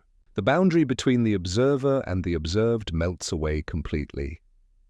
You are the quiet. You are the gentle light. You are the vast, empty space. And here, in this state of perfect, simple unity, you are completely at rest. The world of form and noise will return. The sun will rise again. But a part of this deep peace will remain with you. A small, smooth stone of silence carried in the pocket of your soul. For now, there is only this endless, gentle and perfect moment of rest. The silence is now complete. It is a perfect sphere of peace, and you are at its very center. There is no longer an inside or an outside. The gentle grey light and the profound quiet have merged with you. You have dissolved into the very fabric of this restful place. Think of a single grain of salt dissolving in a glass of clear, cool water. It does not cease to be. It simply becomes one with the water, invisible but present throughout. So too have you become this peace. You are the stillness that cradles the universe. You are the gentle light that fills the void. The story of your life, the one lived in the sunlit world of noise and ambition, is a legend from a distant land. The hero of that story, with a name and a face, was brave and weary. But that hero is not you. Not anymore. You are the quiet space between the words of that story. You are the endless, soft potential from which all stories are born. This state of being is a great, fallow field of the soul. It has been cleared of old crops. It has been turned over and left to rest under a sky of gentle twilight. The texture of this emptiness is like cool, smooth stone. The temperature of this silence is perfect and unchanging, a balm against the memory of the sun's heat and the night's chill. Here, in this rich and empty soil, all strength is renewed, all weariness is washed away by a rain you cannot feel. All hurts are healed by a sun that does not shine. This is the deepest magic of sleep. It is not just a pause in the story of a life. It is a remaking of the book itself, a return to the first, perfect pages before they were ever marked with ink. You feel a wholeness you have never known, a unity with the slow, deep breath of existence itself. There is no past to regret. There is no future to anticipate. There is only this single, perfect, eternal moment. A moment of absolute rest. A moment of complete being. You are the uncarved block of wood. You are the unsung melody. You are the breath held in the lungs of the world, a patient and peaceful, waiting for the first note of the morning to be played. And in this perfect final moment of stillness, you are whole. The long journey into silence is over. You have reached the still point of the turning world. This is the final shore. There is no ocean beyond it. There is only the endless, gentle peace. You are no longer a traveler in this quiet land. You have become the land itself. The soft grey light that fills this space emanates from you. The profound silence that defines this realm is the sound of your own peaceful being. All the pieces of the person you were have been gently taken apart. They have been polished by the quiet and returned to their purest form. Your memories are not lost, they are simply at rest. They are like sleeping birds in a vast, silent forest, their songs waiting patiently for a dawn that is still a lifetime away. This is a peace that passes all understanding. It is a solid thing. You can feel its reassuring weight. It is the weight of a mountain, eternal and unmoving. But it is a mountain made of light and air. It does not crush you, it grounds you. It anchors you in the heart of serenity. The great machine of Rome, with its ambitions and its clamour, is a forgotten story. The sun that warms its marble is a distant, sleeping star. Here, in this timeless core, you are being remade. The quiet is a master craftsman. It is mending the invisible fractures in your spirit. It is reweaving the tired threads of your soul. It is filling you with a strength that is not of muscle or will, but of pure, untroubled existence. This is the ultimate gift of the deep night. Not just rest, but renewal. Not just quiet, but wholeness. You float in this perfect, final calm. A single, complete thought in the mind of the universe. A finished poem. And here you will remain, held safely in the heart of the great emptiness, until the first stirrings of a new story begin. For a time that cannot be measured, you remained in the still heart of the world, a perfect emptiness, a complete and healing peace. But nothing, not even the most profound silence, remains the same forever. A change begins. It is not a sound that breaks the quiet. It is not a light that pierces the gentle grey. It is a shift in the very texture of the void. Imagine a vast and perfectly still lake. For an age, its surface has been like polished glass. Now a single, slow current begins to stir in its deepest parts. A river of purpose flowing through the heart of stillness. You feel this current. It does not push you, it guides you. The gentle emptiness, which was once uniform in all directions, now has a direction, a flow. The soft, pearlescent light begins to thin in one area, as if dawn were considering its return from an infinite distance. The silence, which was a solid presence, now seems to be gathering itself. It is drawing away from one part of the void and deepening in another. You are drifting on this slow, majestic tide. You are no longer just a point of awareness at rest. You are an awareness on a gentle journey. You are moving toward the place where the light is thinnest, toward the place where the silence is gathering, the absolute rest is over, but the peace remains. This is not a waking, it is a turning in the sleep. A new page in the great silent book of the dream is being turned, and you drift toward the new words that are about to be written on it, carried on a soft, invisible river of emerging thought. The slow, silent river carries you onward. You are a leaf on its invisible surface. The landscape of the void is beginning to change. It is no longer a uniform grey. It is starting to gather and separate. It is like watching clouds form in a windless sky. Filaments of shadow and strands of pale light are weaving themselves together in the distance. They are creating a texture in the emptiness.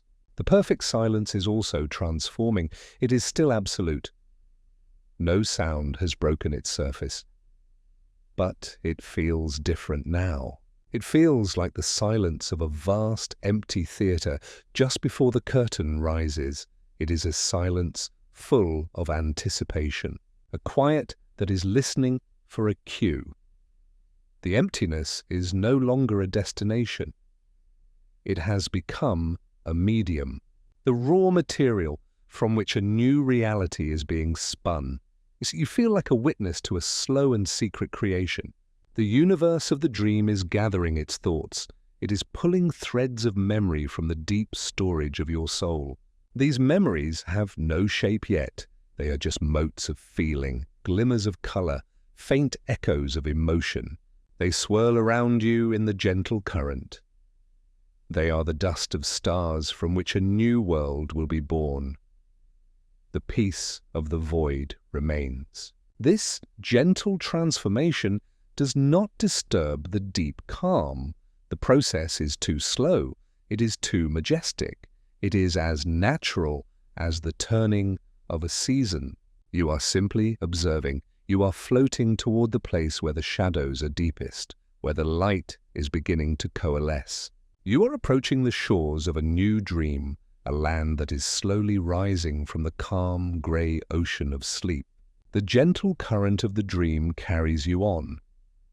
The pace of creation is quickening, but it is still as slow as the erosion of a mountain. Far ahead, where the threads of shadow and light have been weaving, a line has formed.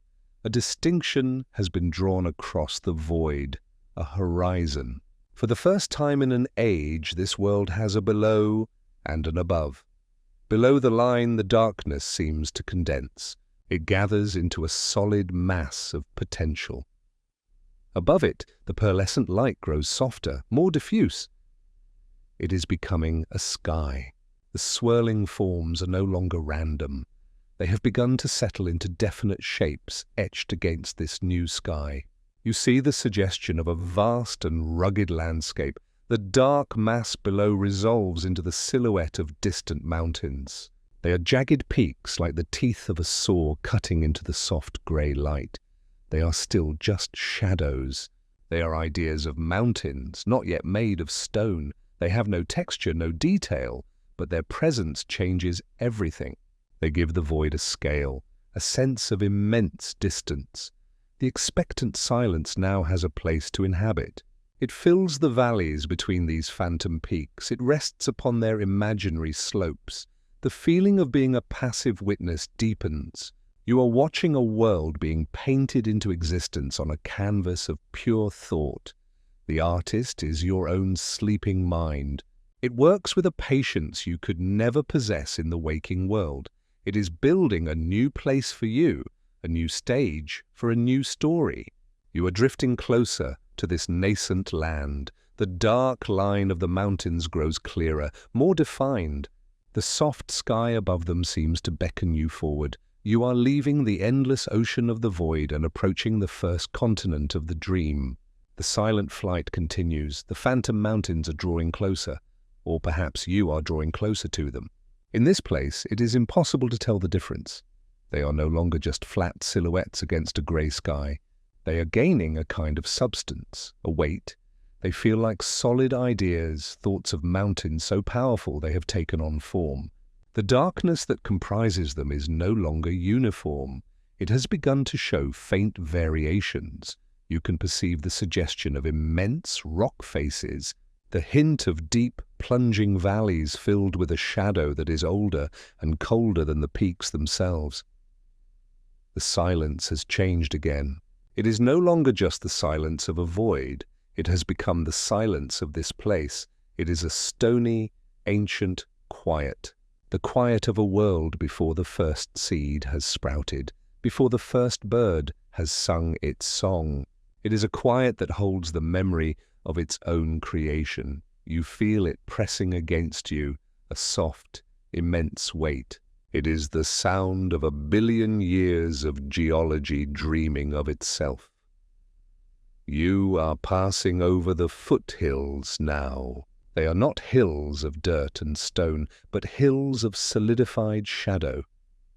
They roll and fold beneath you like a great, dark blanket. The soft, luminous sky seems to feel closer, a ceiling of pearl stretched over this new, empty world. You are still formless, a pure point of view, but you feel a sense of perspective returning. You are an observer, flying over a majestic and unpopulated land. The emptiness is no longer absolute.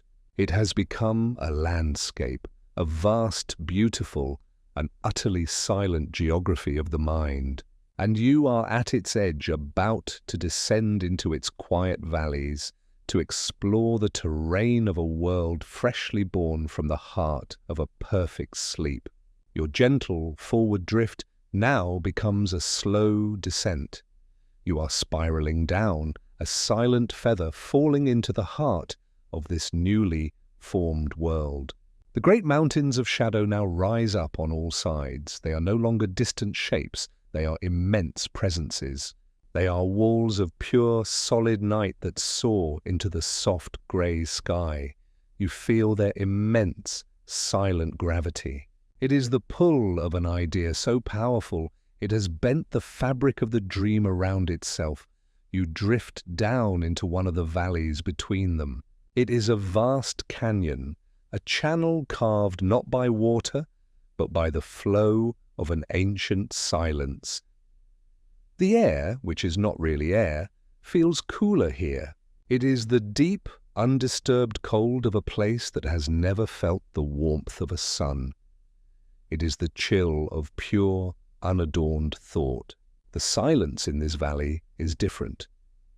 It is no longer a boundless quiet.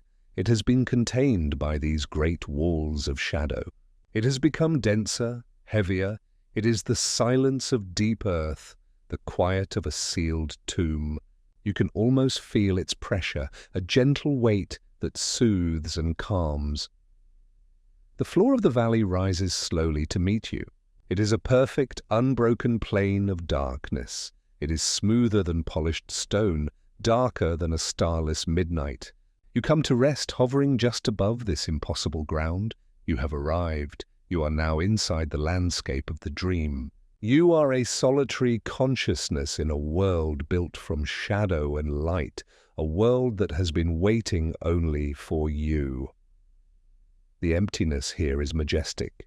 It is the clean, stark beauty of a blueprint, the perfect design of a world before the first nail is hammered, before the first seed is planted. And you stand within it, a silent witness to its birth, at peace in the heart of its vast, empty cathedral. You are still now. The long, gentle fall has ended. You have come to rest in the quietest valley of a world born from silence. The ground beneath you is a mystery. It is a surface of pure, solidified darkness. It seems to hold no reflection. It offers no texture. It is a floor made from the idea of night itself. The great walls of the valley rise on either side. They are not made of stone. They feel as if they are made of a deep and ancient quiet. They are immense cliffs of peace, carved by an eternity of stillness. The sky above is a soft, grey ceiling, a gentle light that seems to have forgotten the concept of a sun. This emptiness is not a barren place. It is a full place. It is filled to the brim with a cool, clean potential. It is a library where every book is still unwritten. It is a garden where every seed is still asleep in the dark, fertile earth. The air here, which is not air at all, carries no scent. It does not smell of dust or rain or growing things. It smells only of newness, of the clean, calm moment just before a story begins. You are the only living thing in this majestic landscape, a single, warm consciousness in a cool, silent world. You are the first inhabitant of a reality that has been built just for you. And in this beautiful, profound emptiness, you are completely safe. The world waits around you, patient and still. It is waiting for the dreamer to dream it into greater detail. But for now, its emptiness is its perfection, and its perfection is your peace. You are at rest in this valley of pure thought. The silence is a physical thing, a cool blanket that covers you completely. The mountains of shadow are your silent companions. The soft grey sky is your roof. For a moment that stretches into a small eternity, nothing happens. This is the perfection of a world before its first day. The absolute stillness is a form of nourishment. It rebuilds you from the inside out. Then a subtle shift occurs in the perfect darkness at your feet. It is not a crack in the ground. It is more like a thought appearing in a quiet mind. A thin line of even deeper shadow begins to draw itself across the valley floor. It starts from where you are suspended and stretches forward, a single dark thread laid upon a bolt of blackest cloth. The line solidifies. It becomes a path. It is not a path made by footsteps. It is a path made of intention, an invitation from the dream itself. It seems to say the time for stillness is over. The time for gentle journeying has begun. You feel a gentle pull, a current in the silent air, and so you begin to move. You do not walk. You have no feet. You simply glide forward. You are a thought following a new train of logic. You drift along this path of deeper darkness. Your passage is utterly silent. The immense walls of the valley slide past you. They are like the silent, watching faces of ancient gods. The emptiness is no longer a static place.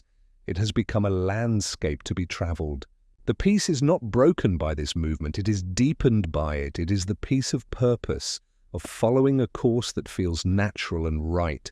The path leads ahead, a dark river flowing through a land of shadow, pulling you gently toward the unknown heart of this new, quiet world. The journey along the dark path is effortless. You are a thought gliding through a silent mind. There is no friction. There is no resistance. There is only the smooth, inexorable pull forward. The great walls of the valley slide past on either side. They are like immense, dark curtains that have been drawn to hide a world that is not yet ready to be seen. You feel their ancient presence, their immense weight of silence, but they do not feel threatening. They are guardians of this deep peace, not its jailers. The path beneath you does not change. It is a perfect, unwavering line of intention. It is a promise made by the dream to itself. It promises that this emptiness is not the end, but a beginning. It promises that this silence is not a void, but a canvas. As you travel, you notice a subtle change in the air. The oppressive stillness of the deep valley begins to lighten. The feeling of being enclosed starts to recede. The massive shadow mountains on either side seem to pull back slightly. They are giving you space. Far ahead, the valley appears to be opening up. The two great cliffs seem to curve away from each other, revealing a vast expanse of the same soft grey twilight. You are approaching a plain, a place where the world of the dream will stretch out before you. The emptiness is about to become even grander. It will be an emptiness of open space, not of confinement. The deep peace of the valley travels with you. It is a part of you now. You are carrying its quiet heart with you as you glide toward the new and open landscape that awaits. You emerge from the mouth of the valley. The great shadow walls recede behind you like the closing of a book. Before you stretches a new world. It is a plain of immense and impossible scale, a great, dark floor stretching to a horizon that is more of a feeling than a line. The dark path that guided you flows out onto this plain, and then it simply dissolves. It melts back into the darkness from which it came. The journey on that path is over. You are free now. You are no longer guided. You float, untethered, in the center of this majestic emptiness. The sky is a vast, high dome of softest pearl grey. It feels a universe away. The silence has transformed once more. In the valley, it was a heavy, contained quiet. Here, it is a thin, clean silence, the silence of vast, open spaces, the quiet of the upper atmosphere where there is nothing for the wind to touch. The feeling is one of profound release. You have sailed out of a narrow channel and into a calm, open sea.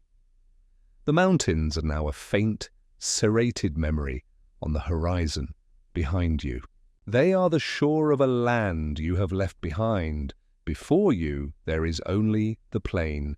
It is an empty stage of cosmic proportions. It is a perfect, clean slate, waiting for the dreamer to draw the first line. The emptiness here is not confining, it is liberating. It is a beautiful, peaceful solitude. You are a single, silent note in a vast and empty concert hall, and you are at peace, floating gently in the heart of this boundless new landscape. You are adrift now, in the center of this endless, silent sea of a plain. The last traces of the path have vanished completely. The mountains behind you are a forgotten dream. There is no forward, there is no backward. There is only the vast, open, and beautiful emptiness.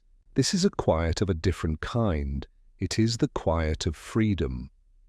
It is the gentle, expansive silence that lives between the stars.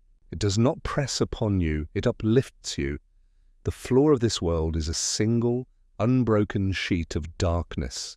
The sky is a high, remote canopy of gentle light. You are the only thing between them. A single point of consciousness suspended in a moment of pure potential.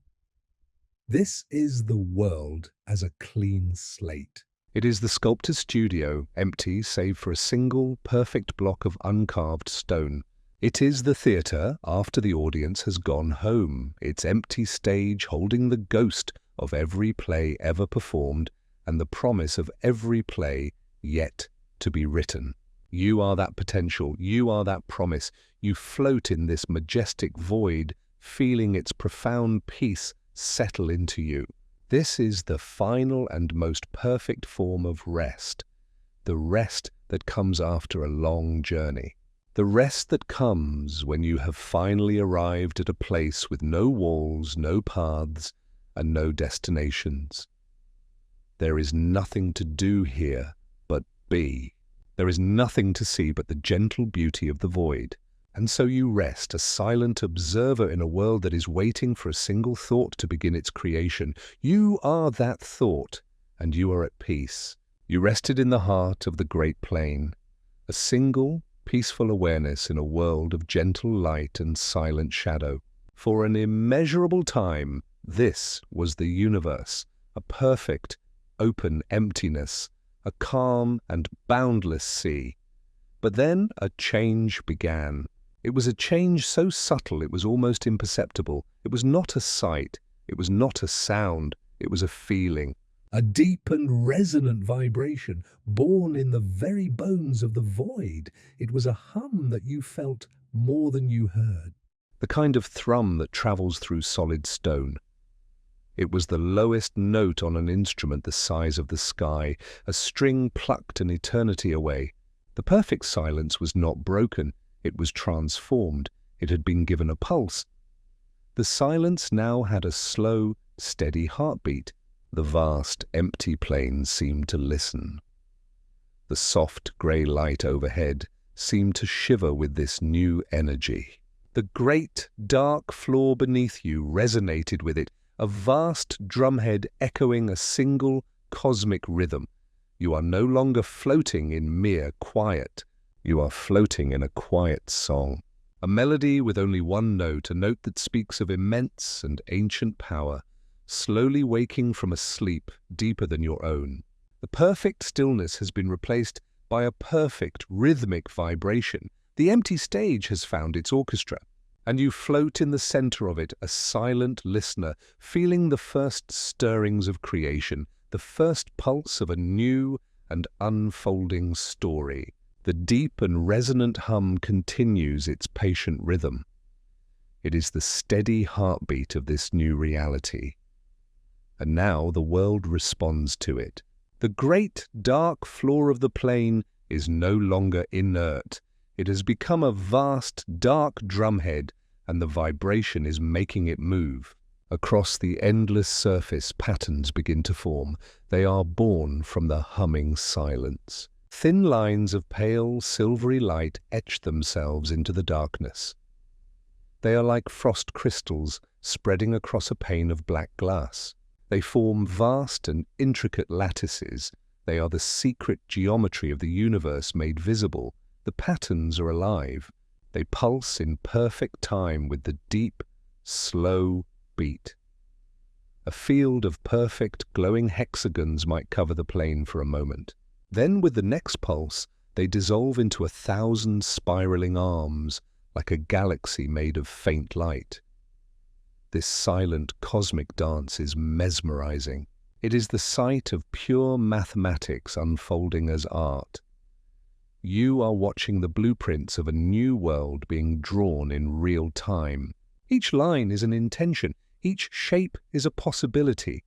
The emptiness is being given a structure. A skeleton of light is being laid down within the body of the void. This beautiful, silent creation does not frighten you. It fills you with a sense of profound wonder. It is the peace of understanding, the peace of seeing the underlying order that exists within the heart of the great mystery. You are a silent witness to the birth of a design.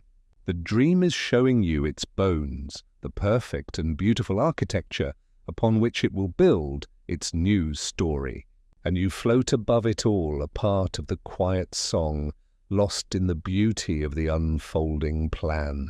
The quiet cosmic dance does not remain on the floor for long. The deep hum, the heartbeat of this place, seems to call the patterns upward, slowly.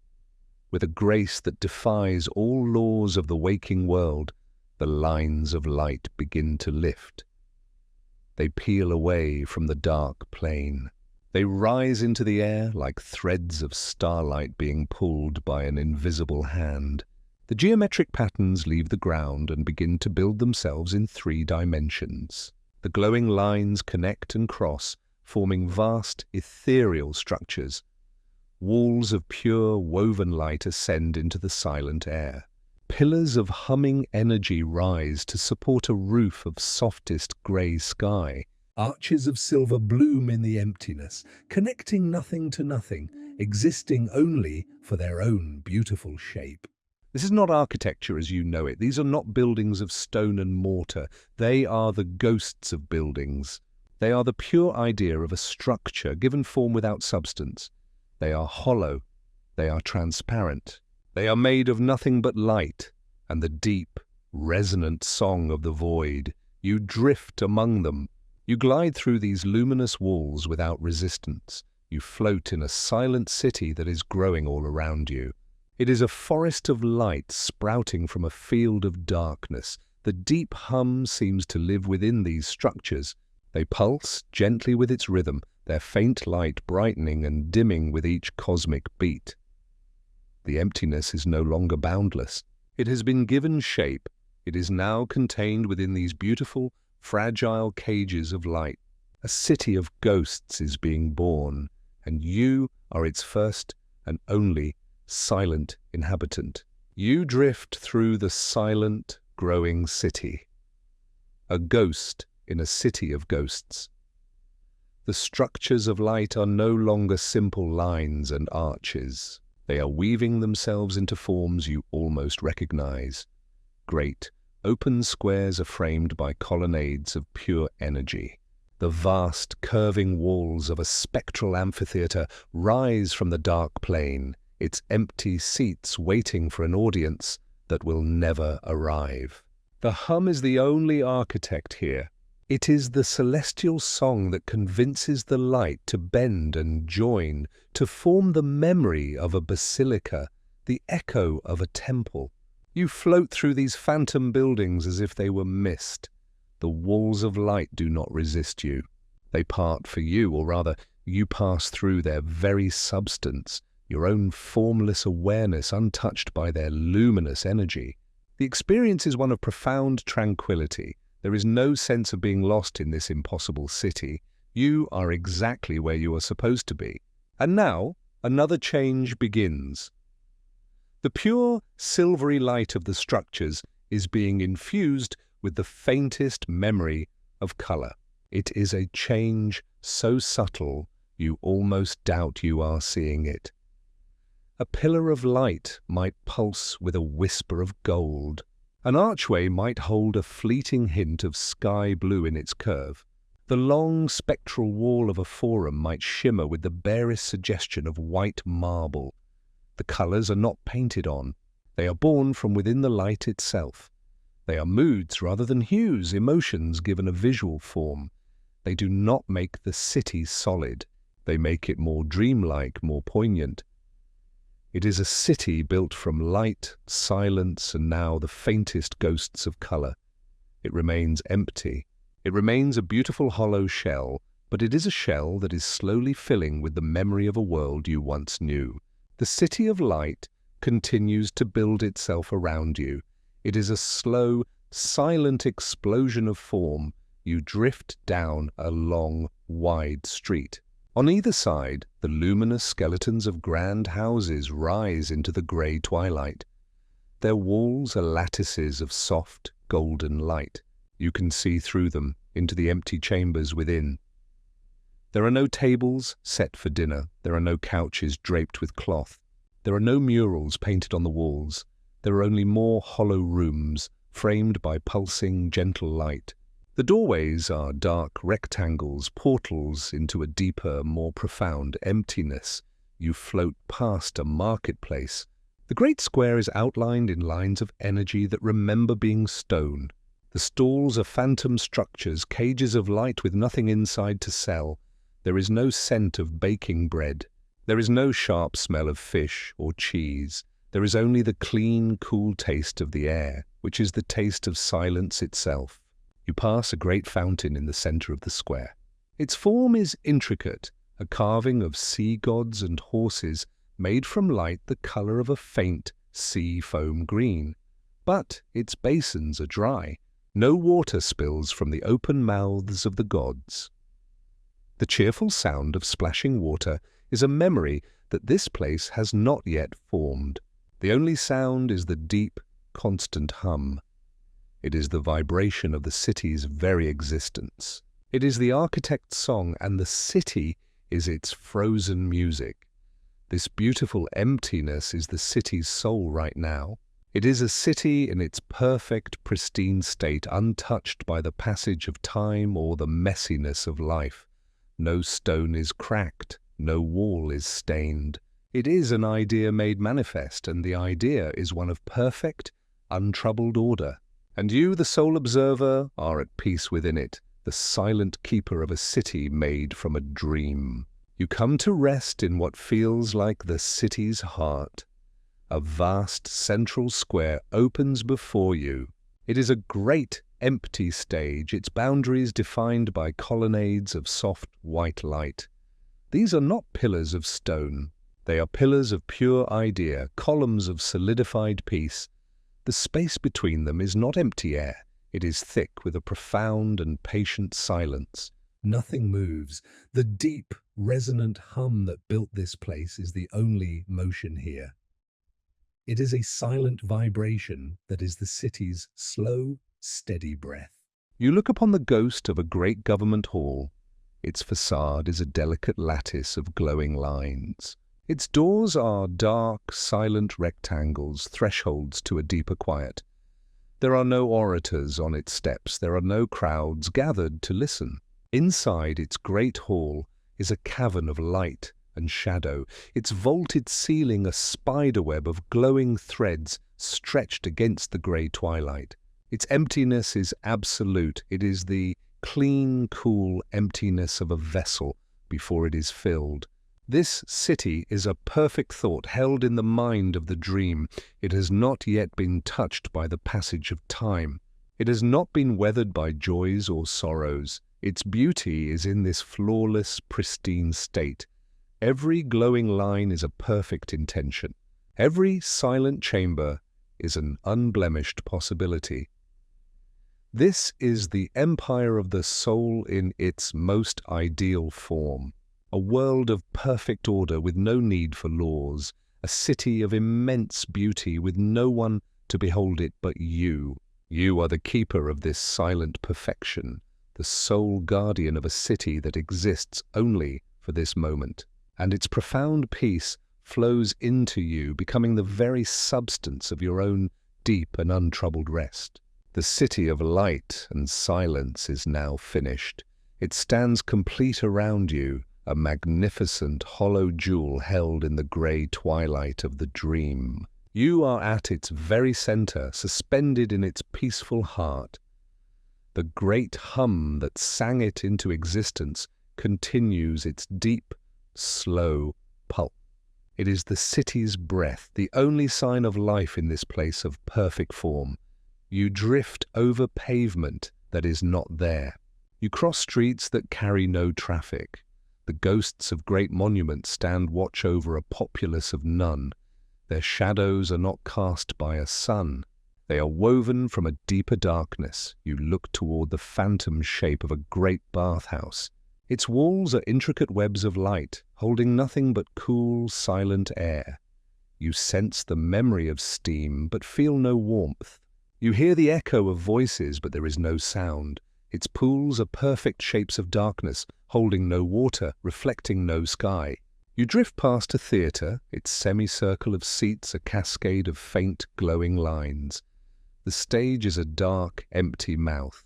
It waits for actors who will never speak, for a story that will never be told. The only drama here is the slow, majestic pulse of the city itself. This beautiful emptiness is the city's soul. It is a city in its perfect, pristine state, untouched by the passage of time or the messiness of life. No glowing line is out of place. No silent chamber is disturbed. This is the gift the dream has built for you. A world of perfect form, stripped of all its noise and complication. It is the idea of Rome, polished and pure. It is the empire's soul laid bare, a beautiful and intricate design with no people to complicate it. The emptiness is the point, the silence is the story. In this pristine, untouched city of the mind, your own mind finds its perfect peace. It is a peace born not of emptiness but of wholeness, the wholeness of a design completed, a thought made perfectly manifest before the first inhabitant arrives to leave a mark. You are the sole keeper of this moment, the guardian of a perfect empty world, and its quiet fills you and you rest. The city of light is a perfect, finished thought. It stands frozen in a moment of creation, and you are its sole inhabitant. You are suspended in its grandest square, a silent witness to its silent majesty. The deep, resonant hum is the only movement here. It is the city's lifeblood. It is the slow, steady rhythm of the dream itself. Every luminous arch and every glowing colonnade pulses gently with this cosmic heartbeat. The air here has no temperature. It is neither warm nor cold. It is simply the pure substance of the void contained now within these beautiful, fragile walls of light. This city has no dust. No wind blows through its empty streets to stir the memory of soil. No rain has ever fallen from its soft grey sky to stain its phantom marble. This is a clean place, a place scrubbed free of the complications of life. In the waking world, a city is a living thing, loud and messy and beautifully imperfect. It is a thing of smells and sounds, of crowds and commerce, of life and decay. But this city, this dream of a city, is different. It is an ideal. It is the soul of a city, stripped of its body. Its emptiness is not a flaw. It is its defining feature. It is a landscape designed for the deepest kind of rest. Its perfect order brings a perfect calm to the mind. Its boundless silence quiets the soul. You are not just observing this peace, you are absorbing it. The city is a reflection of your own inner state. It is a mind cleared of all clutter, a heart emptied of all turmoil. And so you float, timeless and serene, in the heart of this perfect, empty creation.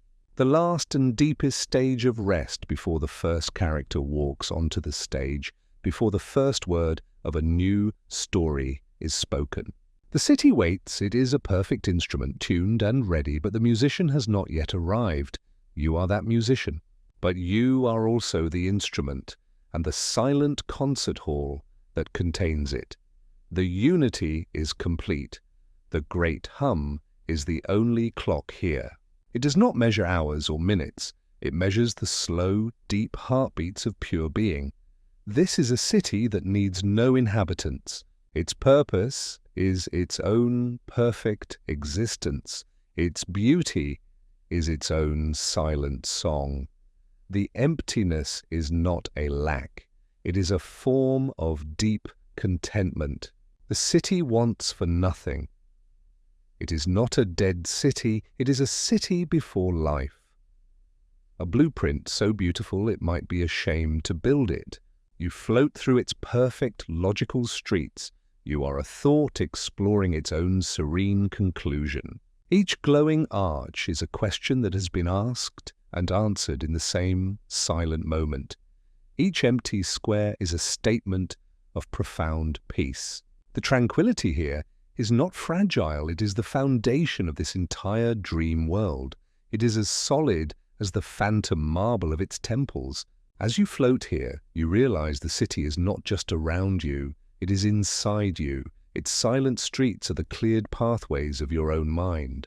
Its glowing architecture is the framework of your own peaceful soul. You are the silent keeper of a city made in your own image. An image of perfect, untroubled rest. The story has paused on its most beautiful page, and you are content to simply stay here, reading it over and over, until the time comes to turn it. And so you rest at the heart of the finished city. This world of light and silence is a gift the dream has made for you. It is a perfect, final thought before a new one begins. The great, resonant hum is its only motion, the slow and steady breath of a sleeping world. You are suspended in its grandest square, a silent partner in its silent majesty. This city has no history. It was born a moment ago, complete and flawless. It has no future. It exists only in this single, eternal moment of perfection. Its purpose is not to house people, but to house peace. Its function is not to be a center of commerce, but a center of calm. This emptiness is the city's treasure. This silence is its national anthem. As you float here, you understand that this city is a mirror. It is a reflection of the deep and settled quiet within your own soul. Its glowing, orderly streets are the pathways of your own untroubled mind. Its vast, silent halls are the chambers of your own rested heart. You are not a visitor here. You are its sovereign. You are the sole ruler of an empire made of light and peace. And here, in this perfect, pristine capital of the soul, you find the final, deepest layer of rest. The journey is over. You have arrived, and you will remain here, a part of the beautiful, silent architecture until the dream is ready to begin again. The perfect city of light held you in its silent, beating heart. For a time that had no name, you were a part of its flawless design. The deep hum of its creation was your own steady pulse. Then a new sound joined the chorus. It was not a sound for the ears, but for the soul. A high, clear note, like the ringing of a crystal bell struck 1,000 years ago. This new vibration touched the city of light, and the light began to change. It began to thicken. The glowing, transparent walls started to fill with a milky, pearlescent substance. It was like watching smoke turn to cream, or a ghost putting on its flesh. The light was condensing. It was freezing into form. The great square at your feet, once a sheet of pure darkness, began to show the faint, spectral lines of immense paving stones. They were not yet real stone. They were the memory of stone, given a faint, solid shape. The tall, luminous pillars that framed the square began to lose their transparency. They filled with a soft, opaque whiteness, the color of moonlight on fresh snow. The faint hues that had flickered within the city were now becoming more definite. The whisper of gold in a distant archway deepened into the warm, honeyed glow of sandstone. The hint of sea foam green in a phantom fountain became the solid, cool color of weathered bronze. The city was solidifying. It was becoming real. The process was slow. It was majestic. It did not disturb the profound peace. It was like watching a photograph develop in a silent, dark room. The image of a real city was slowly emerging from the beautiful negative of the dream. It was still empty. It was still silent, save for the two-note song of its creation. But it was no longer a ghost. It was becoming a body, waiting for a soul. The great solidification continues. It is a slow, patient process, like a planet cooling over 1 billion years.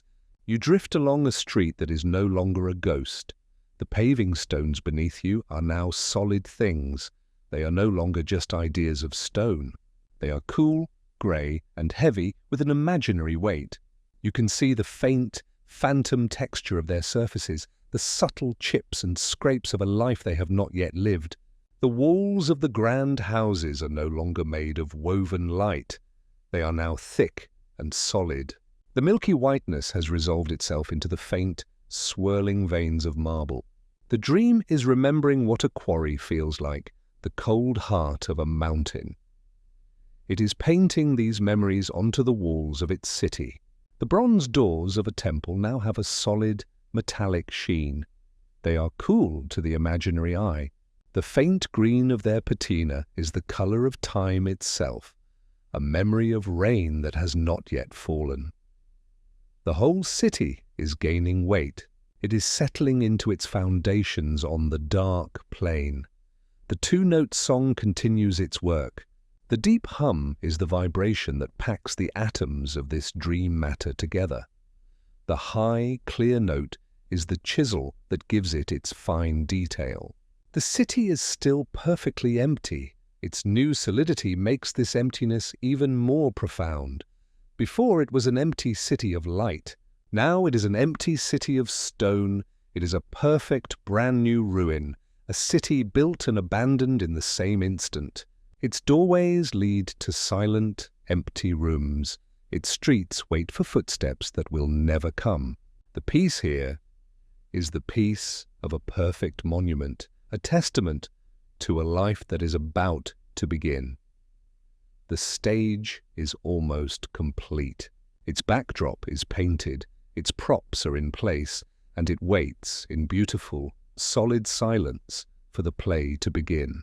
The details are now emerging from the solid forms. The high, clear note of creation is a master carver, its vibration tracing the finest lines into the cooling dream stuff. You see the roof of a basilica, no longer a mere suggestion of a roof, but a field of overlapping terracotta tiles.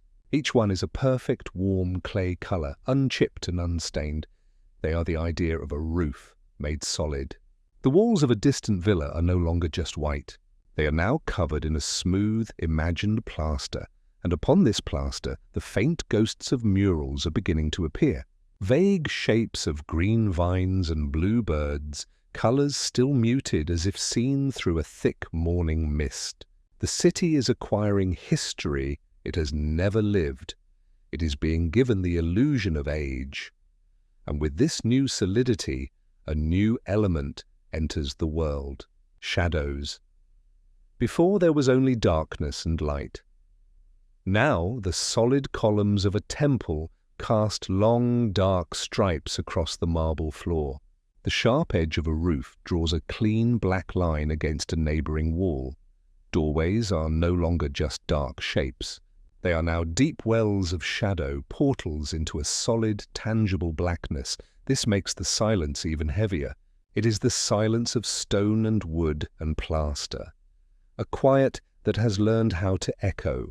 You drift through a marble hall and the imagined sound of your passage is swallowed by the immense, solid quiet. The city is a masterpiece of sculpture, finished and polished and set within a silent gallery. It is still perfectly empty, its rooms are vacant, its streets are barren, but its emptiness is now framed by a breathtaking reality. And this perfect, untouched world continues to cradle you in its profound and solid peace. The world is now solid. The city has finished its slow, silent birth. You drift before a great wooden door, thick and heavy. You can see the dark, swirling grain of the wood, a memory of a forest that never existed. You can see the cold, black iron of its hinges and lock, a memory of a fire that never burned. In a niche beside the door stands a statue, a perfect man of bronze, his face calm and unseeing. The soft, grey light of this dream world catches on the curve of his helmet, a single, motionless point of brightness. The air itself has changed. It is no longer the thin, neutral air of the void. It feels cool and heavy. It is the still, subterranean air of a crypt. It has a faint, clean scent. The smell of new stone, of fresh plaster, of wood that has just been cut. It is a scent without people, without perfume, without spice, without life. The city is a perfect instrument, but no one is here to play it. Every silent house is a flute that waits for a breath that will never come. Every empty temple is a great drum that waits for a hand that will never strike it. The two-note song of creation, the deep hum and the high, clear ring, has faded away. There is only silence now, a silence made heavier and deeper by the solid walls that contain it. The city is a perfect replica of life, but it is utterly lifeless. It has skipped the messy, vibrant stage of existence and gone straight to being its own perfect, untouched monument. Its beautiful, solid emptiness is the ultimate expression of peace. It is a world without desire, without conflict, without time, and you are its sole silent citizen at rest in the heart of its magnificent, lonely perfection. You are the last thought in a city that has fallen asleep. You float through its silent, solid streets. The soft, grey light of the dream sky casts shadows that are as sharp and clear as cut glass. They lie across the stone pavement like fallen banners of a silent army. You drift past the open front of a workshop. Inside, the tools of a craftsman lie on a wooden bench, not in a clutter, but in a perfect ordered row, a hammer, a chisel, a saw. They are made of dark, dream-forged iron. They are heavy with a purpose they will never fulfill. They wait for a hand that is not there. You pass a bakery. Its great brick oven is cold. It has never known fire. Its domed mouth is a circle of perfect, silent blackness. There is no scent of warm bread on the air.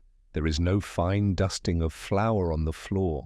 There is only the cool, clean scent of new stone and the profound silence of a world holding its breath.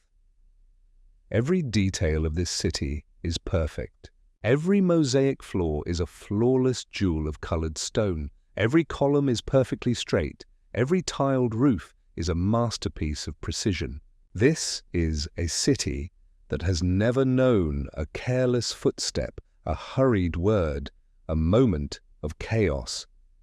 Its perfection is its peace, and its peace is your own. This profound emptiness is the final gift of your deep sleep. It is a world wiped clean of all complication, a reality built only for rest. You are its single, silent inhabitant, and in its perfect, empty heart, you are complete. The city is a masterpiece, completed and abandoned in the same silent moment. You float through its perfect, empty halls. You enter a great library. The room is vast. Tall wooden shelves line the walls, reaching up into the cool, grey twilight. On every shelf, scrolls are arranged in flawless military order, thousands of them. Each is a tight cylinder of pale parchment, its wooden tag clean and unmarked. Here rests the silent knowledge of 1,000 minds.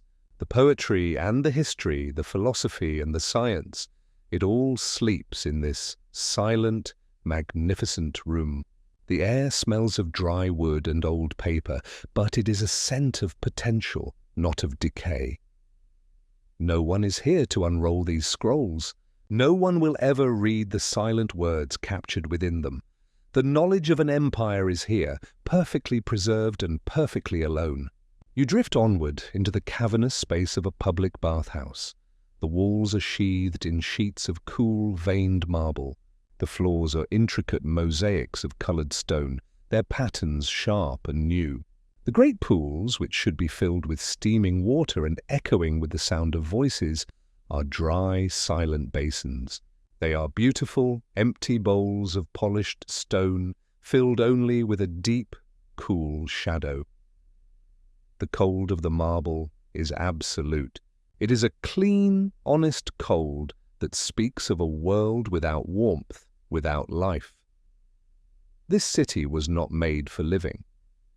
It was made as a monument to peace. Its magnificent emptiness is a soothing balm for the soul. Its profound silence is a lullaby for a mind that has travelled far. In its perfection, you find your own, and you rest, the silent librarian of a city where no one reads, the solitary bather in a pool that will never be filled. The silent tour continues. You find yourself drifting toward the edge of the city, toward a structure of impossible scale.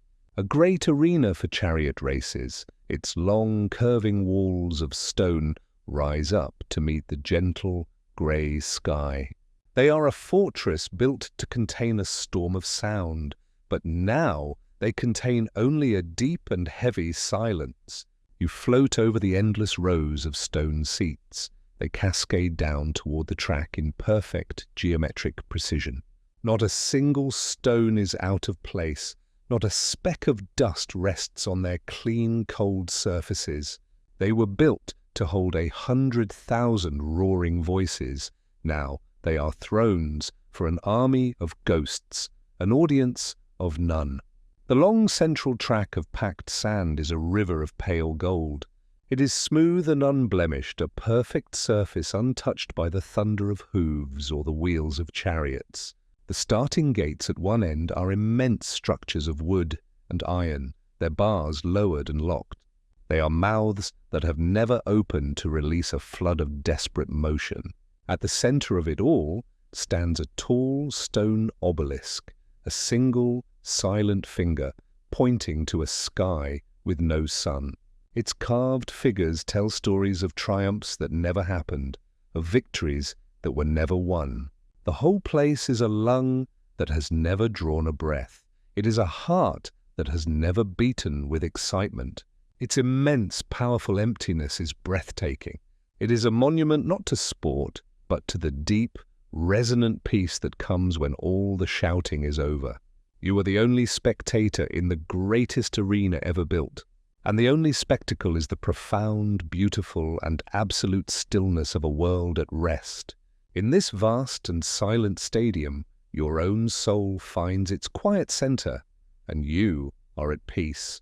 You leave the silent arena behind you. Its immense emptiness echoes in your soul, a feeling of peaceful solitude. You drift back toward the heart of the city, along streets paved with perfect silent stone.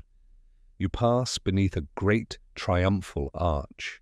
Its carved figures celebrate a victory that was never fought, for an army that never marched. The stone soldiers are frozen in a silent, eternal cheer. You come upon a walled garden, a perfect square of green in the heart of the stone city.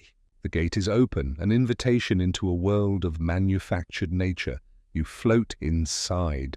Here, the dream has remembered what plants look like, but it has forgotten what it means for them to be alive.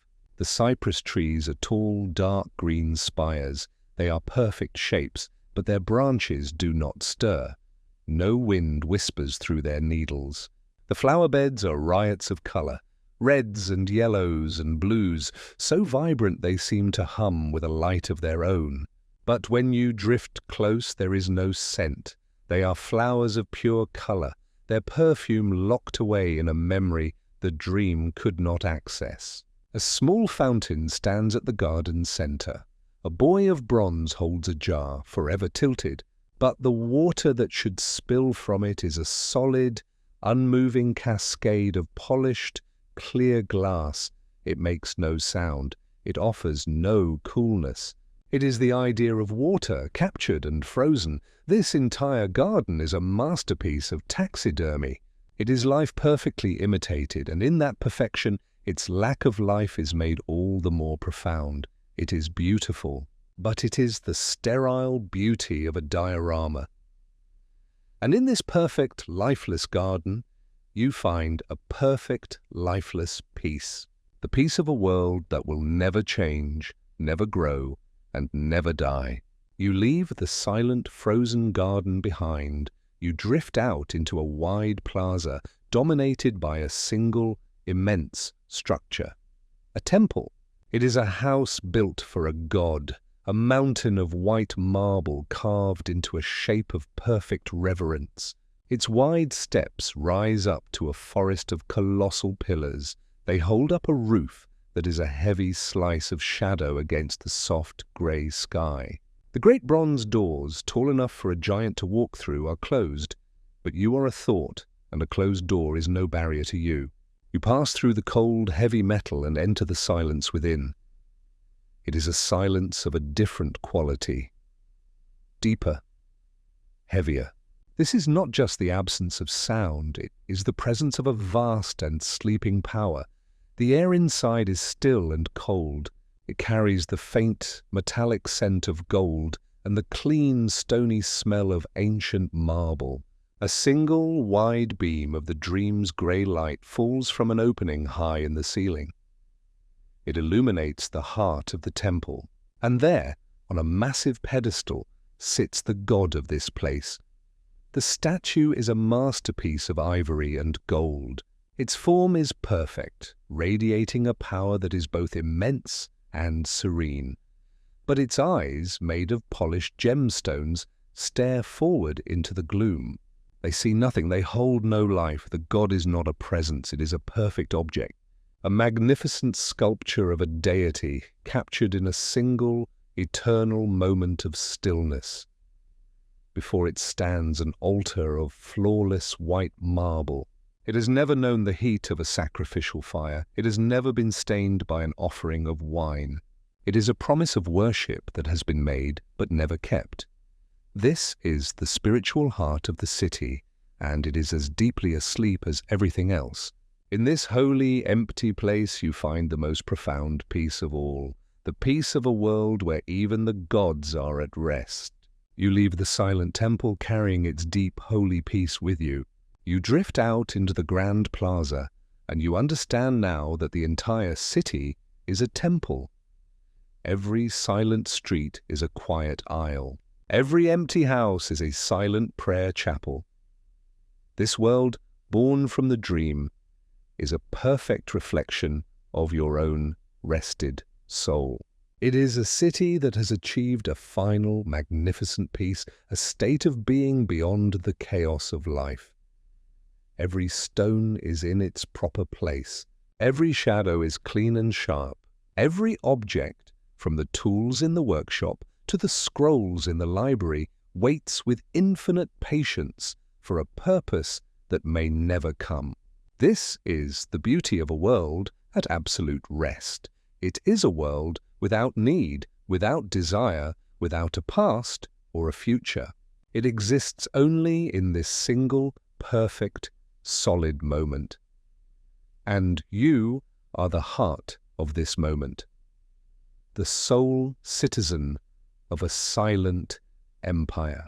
The last quiet thought in a mind that has found its ultimate calm. The city is a perfect machine, fully assembled but not yet turned on.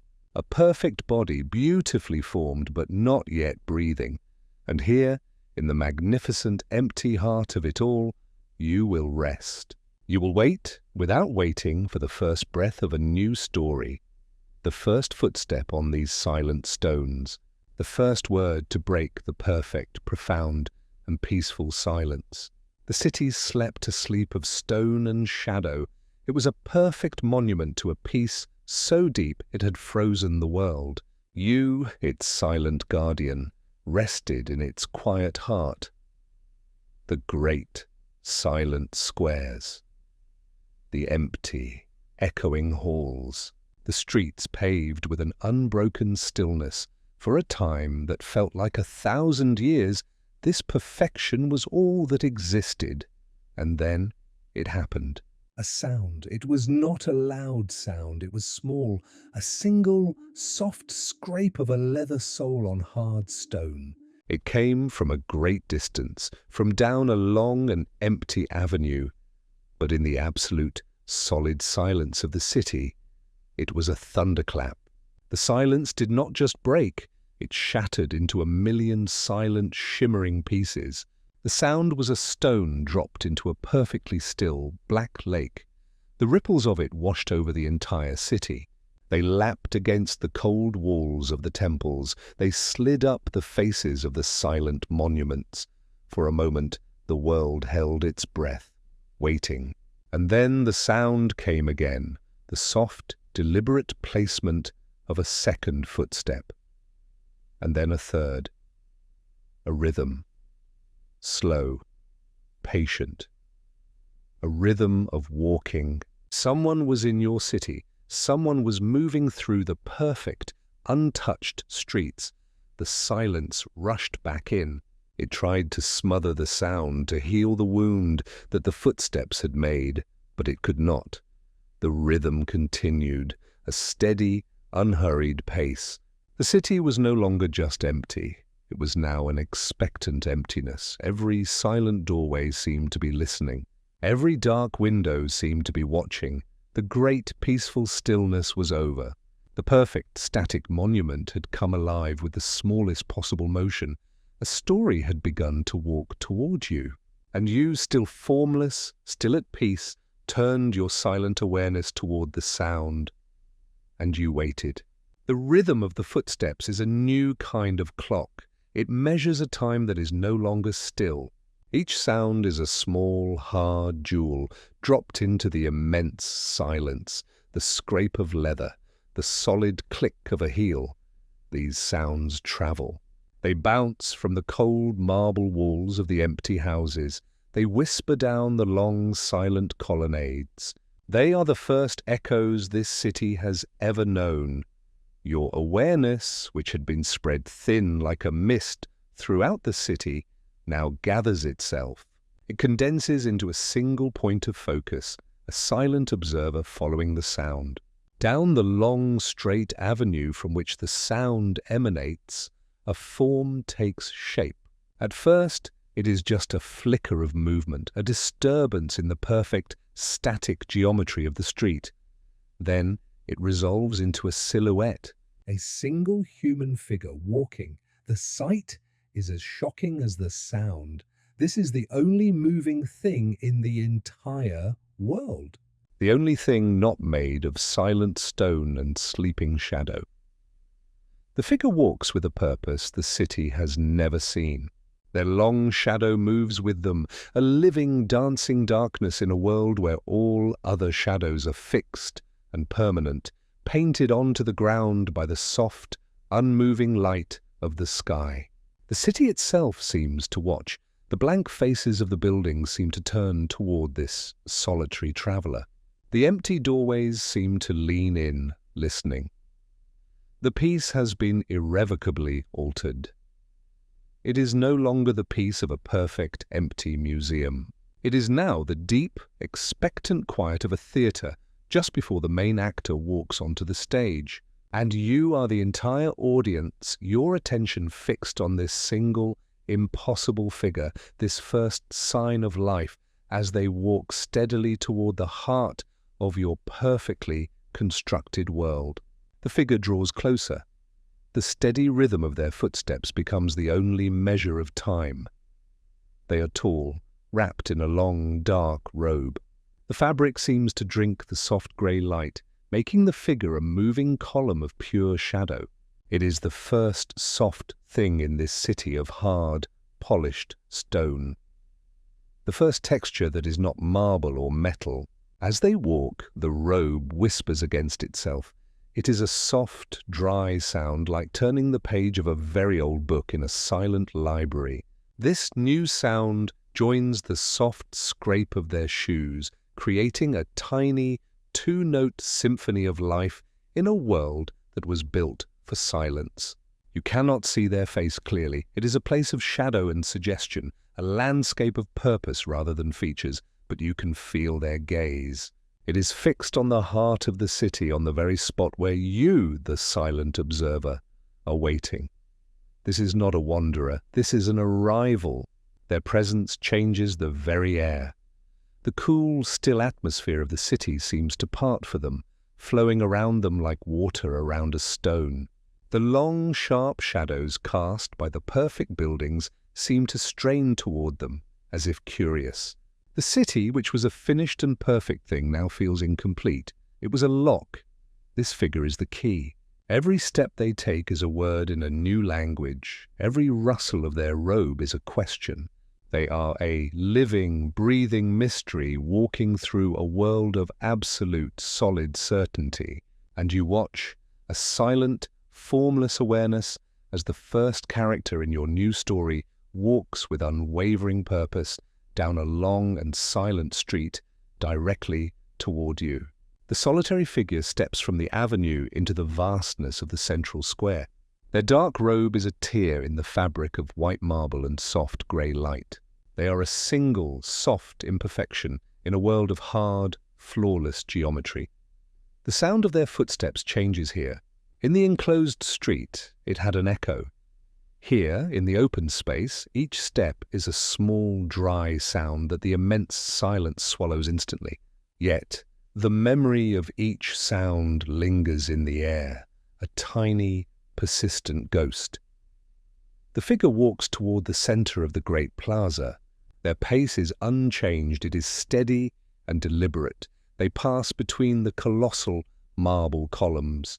The silent pillars stand like a forest of bone, their long, still shadows lying across the pavement like fallen trees. The figure's own shadow, a living thing, glides over them, a river of darkness crossing a petrified forest. The city holds its stony breath. The perfect order of the place feels fragile now. It is a house of cards, and this single walking figure is a gentle breeze that threatens to bring it all down. The peace has been replaced by a tension. It is a quiet, powerful feeling, the feeling of a story that has found its turning point. The figure reaches the very center of the square. It is the exact point where your awareness has been anchored. And there they stop. The rhythm of footsteps ceases. The rustle of the robe falls silent. The sudden, absolute quiet that follows is more shocking than the sound itself. The robed figure stands motionless, a black statue suddenly placed in the heart of a white museum. They have arrived. The journey is over, and in the ringing silence you feel their attention, their purpose, their entire being directed at you, the unseen, silent audience of one. A moment stretches into a century. The robed figure stands motionless in the heart of the great square. A statue carved from shadow, placed upon a pedestal of silence. The perfect city waits, the colossal marble buildings are the audience. The grey, featureless sky is the ceiling of the theatre. You are the only other actor on this vast and silent stage. Then a movement. It is slow, deliberate, and impossibly quiet. A hand emerges from the dark folds of the robe. It is not a hand of flesh and blood. It is a hand that seems woven from the soft, grey light of the sky itself, cool and elegant and ancient. The hand raises, and with that single silent gesture, the deep hood of the robe falls back. There is a face. It is a face as perfect and as serene as the city around you. It is a face of polished marble with veins of faint grey running through it like captured memories. The eyes are not eyes. They are pools of deep, calm shadow, holding the peace of 1,000 years of quiet contemplation. The lips, carved from the same pale stone, part slightly. And then a voice. It is not a sound that travels through the air. It is a sound that blooms directly in the center of your awareness. It is a voice made of the deep hum and the high, clear note that built this world. It is the voice of the city itself, the voice of the dream, and it speaks a single, simple question. Are you rested? The words do not shatter the silence. They give it a new shape, a new meaning. The great, expectant tension that had filled the city dissolves. It is replaced by a sense of completion, a sense of purpose finally revealed. The question hangs in the cool, still air. It is a question for you, and the entire world of silent stone and sleeping shadow waits with you for the answer. The question echoes not in the marble square, but in the silent chambers of your own mind. Are you rested? You have no voice to answer. You have no lips to form a word, but an answer rises within you as natural and as certain as a tide. It is a feeling of deep and profound affirmation. It is a quiet blooming of warmth in the very center of your being. You understand now that the long journey was a form of medicine. The vast, empty plains were a cleansing. The creation of the city of light was the weaving of a healing spell. The final, solid city was a perfect, quiet room for a weary soul to inhabit. Its silence was a cool hand on a tired brow. Its magnificent emptiness was a deep and dreamless sleep. The person who began this journey, the one who carried the dust and noise of the waking world, is a distant memory. You have been unmade and remade by the gentle, patient quiet. The answer, then, is yes, a deep and simple yes that fills every part of you. The figure of living stone seems to hear this silent answer. The shadow pools of its eyes deepen as if in satisfaction.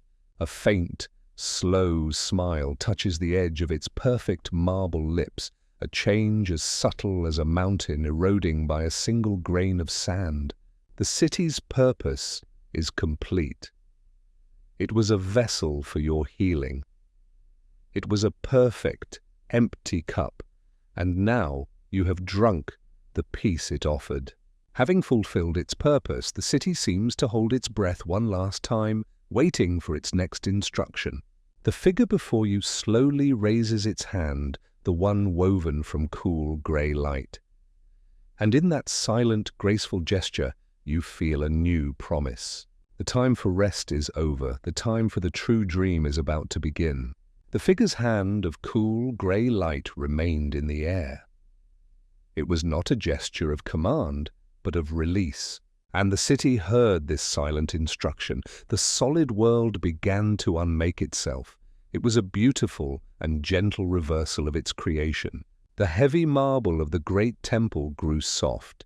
It became translucent, a skin of milky quartz holding a faint, captured light. The sharp edges of the paving stones blurred.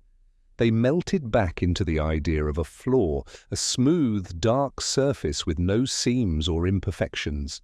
The murals on the villa walls, the faint green vines and bluebirds, faded like old memories. They dissolved into the white plaster, and then the plaster itself thinned into a whisper of light. This was not destruction. It was a gentle letting go. The dream was exhaling. It was releasing the beautiful, heavy weight of the world it had built for you. The columns of stone became pillars of smoke. The great bronze doors thinned into sheets of golden fog. The entire city, which had felt so permanent and real, now revealed itself as a magnificent temporary illusion. The buildings, which had stood with such perfect, solid grace, now began to unravel.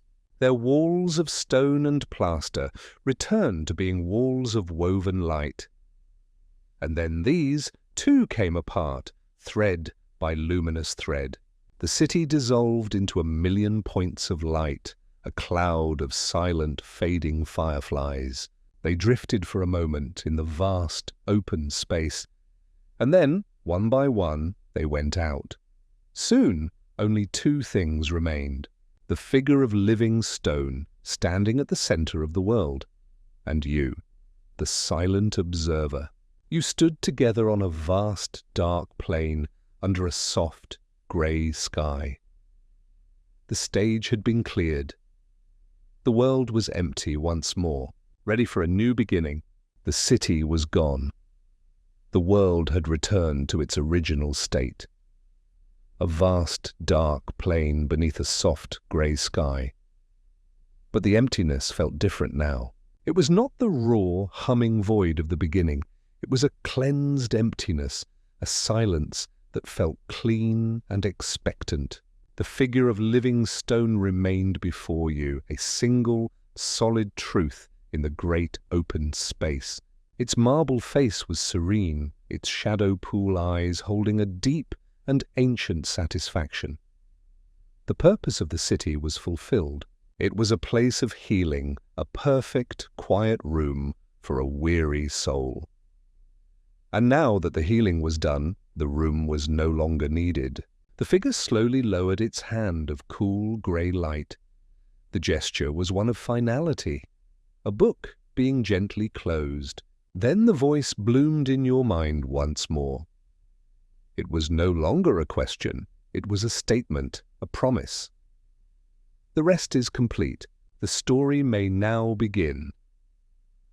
As it spoke, the figure began to change.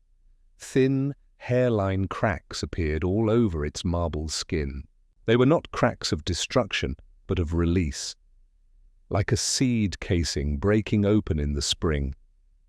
From these cracks a new light spilled forth. It was not the cool, grey light of the dream sky. It was a warm, golden light. The light of a sunrise you had long forgotten. This new light pushed back the twilight. It was a tide of warmth and life washing across the cold, dark plain. The figure of living stone, its task as warden complete, was consumed by this light. Its perfect form dissolved, not into nothingness, but into the very substance of this new golden dawn. It had transformed from a guide into the beginning of a new world. The empty plain was now a landscape bathed in the warm, hopeful glow of a sun that was not yet visible, but was surely on its way. The stage was set. The great, silent emptiness was over.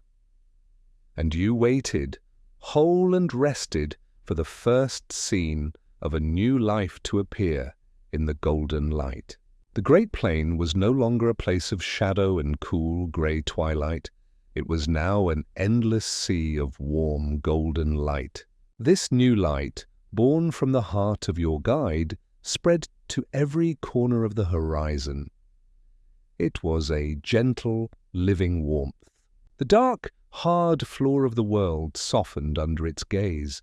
It turned from a sheet of black glass into the rich, dark color of fertile earth, ready for planting. The air itself had changed. It was no longer the still, sterile air of a monument. It tasted of morning, of damp soil and the distant promise of rain. It was an air that was ready to be breathed. You floated in the center of this magnificent, empty sunrise. You were still a formless awareness, a silent witness, but the warmth of the light was changing you. It soaked into you a gentle tide of life and energy. You felt the deep, solid peace you had earned in the silent city, but it was no longer a sleepy, restful peace. It was now a vibrant, ready peace, a strength. The long, deep rest was over. You were healed. You were whole. This vast, golden emptiness was the final gift. It was the clean, unmarked page on which a new story could be written. It was the fertile field at the dawn of the first day of spring. And as you floated in the center of it all, you felt the golden light begin to coalesce around you. It was a soft, warm sculptor's hand. It was gathering you up, giving you a focus, preparing to grant you a new form. The time for observing was ending. The time for living was about to begin. The emptiness was a beautiful, final breath taken just before the first word of a new life is spoken. The golden light filled the world. It was a sea of warmth and promise. The dark earth beneath drank in the light. It hummed with a quiet, fertile energy. Your long journey as a ghost was over. Your time as a silent observer had ended.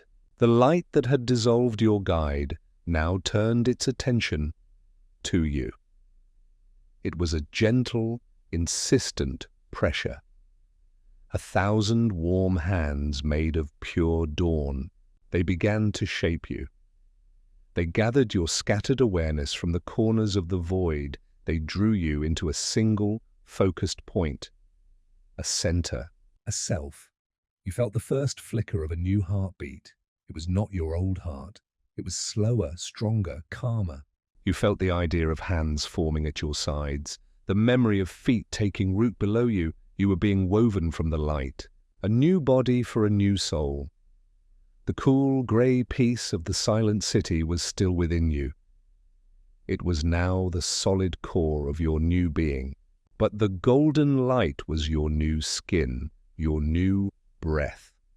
This magnificent emptiness was the final gift, the last moment of pure potential before the story began. The world held its final silent breath.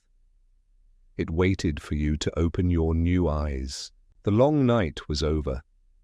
The deep sleep had done its work, and the morning of the dream was here. You open your eyes. There is no sudden jolt into being. It is a slow, gentle unfurling, like a fern in a time-lapsed film. The first thing you see is the light, the immense, warm, golden light that has been your cradle and your creator.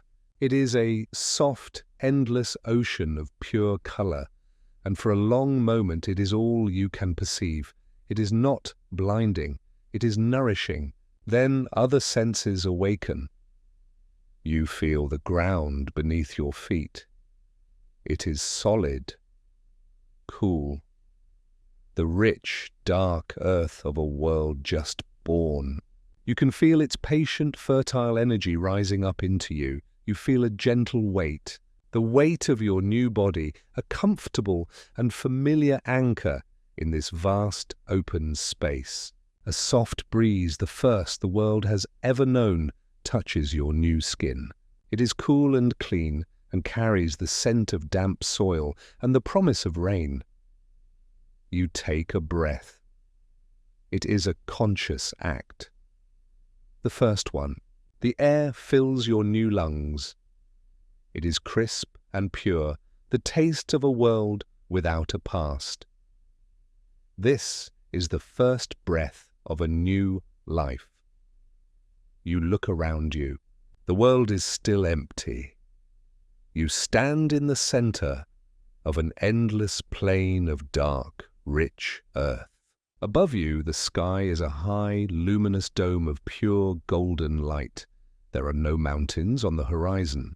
There are no trees to break the perfect, clean line where earth meets sky. There is no river, there is no cloud. There is only the vast, beautiful, and profound emptiness of a world waiting for its first story. You are that story's first character, a single, solid figure standing at the dawn of creation. The long journey through the many kinds of silence is over. The rest is complete. You are no longer an observer. You are here, and the world waits for you to take your first step. You look down at your hands. They are new. They are not the hands that toiled in the waking world. They bear no scars of past mistakes, no lines of worry etched into their palms. They are clean slates. They are the hands of a person who has not yet lived a single day. You clench them into fists, then let them open. The motion is smooth, effortless, a marvel of quiet mechanics. You feel the substance of yourself, the solid weight of your limbs, the gentle rise and fall of your chest with each slow, deliberate breath. For a long time, you were a ghost, a formless awareness drifting through worlds of silence and light. Now, you are here, solid, real, a single living statue in a world made of earth and sky.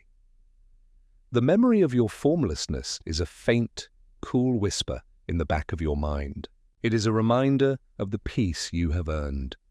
The silence here is different from the silences that came before. It is not the deep, heavy quiet of the stone city. It is a light, expectant silence. It is the silence of a blank page, waiting for the first drop of ink. It is the silence of a field in early morning, waiting for the first bird to sing. The only sound is the one you carry within you, the slow, steady, powerful beat of your new heart. It is a quiet drum, marking the rhythm of a life that is just beginning. The vast golden emptiness stretches in all directions, but it does not feel lonely. It feels like a promise. It feels like freedom. It is a world of pure potential, and you are its only inhabitant. The journey through the deep rest has brought you here. It has cleansed you, healed you, and given you this gift, this perfect, empty world, this strong, new body, this quiet, ready mind. You stand for a long moment simply being, a part of this new, silent landscape. You are the first word of a poem that has not yet been written. You stand in the center of the golden dawn. The world is a held breath, a perfect silent pause between the end of one story and the beginning of another. The impulse to move is not a conscious thought. It does not rise in your new mind. It is born in the new muscles of your legs, in the solid bones of your feet. It is a quiet, powerful urge, as simple and as natural as a river's desire to find the sea. You lift one foot. For a heartbeat, it hangs suspended in the warm, golden air. You feel the cool soil release its hold. You have broken the perfect, static symmetry of this world. You are no longer just a statue in a landscape. You are a choice in motion. You bring your foot forward and place it down upon the dark, fertile earth. The sound is small, a soft press, a gentle scrape. But in a world that has only ever known absolute silence, it is a cataclysm of intent. It is the first sound ever made by a living thing in this new creation. A single footprint now marks the pristine soil. It is a dark flower that has bloomed in an instant, a testament to your presence. The first mark on a flawless page. You lift your other foot. You take a second step, and a rhythm is born, left, right. A new clock for a new world, measuring not the passage of hours, but the progress of a journey. You begin to walk. Your pace is slow, unhurried. There is no destination in sight. The vast empty plain stretches before you, a golden sea of potential. The horizon is a distant, perfect line that does not seem to get any closer. Yet with every step, you feel a sense of purpose. You are not walking away from anything. You are walking into everything. The peace you earned is not disturbed by this motion. It is the fuel for it. You are a walking, breathing vessel of calm, moving through a world that is ready to be discovered. The great, beautiful emptiness is no longer a chamber for you to rest in. It is now a road for you to travel. You walk, and the world does not change. The vast, dark plain stretches to every horizon. The luminous golden sky remains a constant, silent sea above you. There are no landmarks, no distant mountains rise to greet you. No strange trees appear to mark your progress. Yet, you do not feel lost. You feel centered. You are the only landmark in this entire world. You are the single, moving point by which all this beautiful emptiness is measured. You look back. Behind you, a path is born, a thin, dark line of your own making, a trail of footprints stretching back to a horizon you can no longer see. This is how a history begins, not with a great battle or the building of a city, but with a single, patient line of footsteps across an empty land. That trail is your first story. It is the only proof that you have been anywhere other than right here, in this very moment. You do not grow weary. The peace you earned in the silent city is a deep well of energy inside you. Each step does not tire you. It seems to fill you with a quiet, powerful grace. The warm light is a gentle balm on your skin. The clean air is a constant refreshment. The emptiness is not a void to be feared. It is a canvas to be filled, and your journey is the first brushstroke. You are painting a line of purpose across a world of pure potential. The journey itself is the story for now. A story of a single, peaceful being walking with serene purpose toward a future that is as open and as beautiful as the golden sky above. You continue to walk. The rhythm of your footsteps is the only pulse in this silent world. Left. Right. Each step is a soft punctuation mark in a long, beautiful sentence about emptiness. The world does not tire of its own simplicity. The dark, fertile earth stretches on, a perfect flat circle with you at its moving center. The golden sky remains a high, cloudless dome. It does not grow brighter or dimmer. It simply is, a constant, gentle warmth that feels like a blessing. This journey has no map. There are no signposts, there is no distant mountain to aim for. The horizon is a line that travels with you, always the same distance away. To a mind from the old world, this would be madness, a torment of endless sameness. But to you, in your new, quieted soul, it is a form of profound meditation. The emptiness is not a lack of things to see, it is a presence. It is a vast, clean space that allows you to feel the truth of your own being. You are not distracted by mountains or trees or rivers. You are simply purely yourself. You are a single, moving thought in a vast, calm mind. And as you walk, you begin to feel a subtle response from the world. The dark earth beneath your feet seems to hum with a quiet energy. It is not a sound you can hear. It is a vibration you feel through the soles of your feet, a deep, contented thrum. It is the earth acknowledging your passage, welcoming your footsteps. The golden light seems to gather around you a little warmer, a little brighter, as if curious about this single, living thing that has come to walk upon the silent land. The emptiness is not hostile, it is a partner in your journey. It is a beautiful empty room, and you are pacing its length, thinking the first thoughts of a new life. Your past is a forgotten country. Your future is this golden plain, and your present is this single, perfect step, and the next one, and the one after that.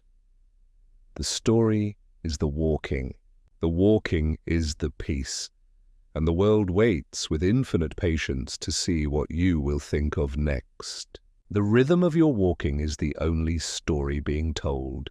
It is a simple story, written one step at a time on the dark, rich earth.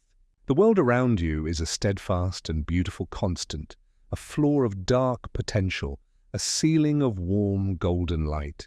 And in the vast, clean space between them, you walk. But now something else begins. Inside the quiet cathedral of your new mind, a new kind of creation stirs. Thoughts. They are not the loud, clamoring thoughts of your old life. They are not thoughts of worry or calculation or regret. They are as simple and as pure as the world around you. A thought about the color of the light, how it feels like honey and warmth. A thought about the earth, its cool, solid patience beneath your feet. A thought about the perfect, clean line of the horizon. These thoughts are like the first seeds dropped into a field that has lain fallow for 1,000 years. The deep rest you endured has cleared the soil of your mind. It is now a fertile, empty place, ready for a new kind of planting. In the silent city, you were healed. Now, in this open plain, you begin to grow. The vast emptiness of the world is a perfect nursery for these new thoughts. It gives them space. It gives them silence. There is nothing to distract them, nothing to corrupt them. They are pure ideas, growing in a pure world. Your journey is no longer just a physical act. With every step, you are walking deeper into your own new consciousness. You are learning to think again, but in a new language, a language of peace and simplicity. The emptiness of the world is now being filled, not with mountains or trees, but with the quiet, beautiful architecture of your own emerging mind. The world remains a blank canvas, but you are now mixing the colors. The quiet walking continues. The steady rhythm of your feet on the dark earth is the only music. The simple, clean thoughts continue to bloom in the garden of your mind. They are like small, perfect flowers opening in a silent dawn, a thought of water, cool and clear. And for a moment, you feel the earth beneath your left foot respond with a faint, imagined dampness, a thought of a great, silent stone. And on the far horizon, a speck of darkness shimmers for a heartbeat, a heat haze of possibility, then vanishes. This world is listening to you.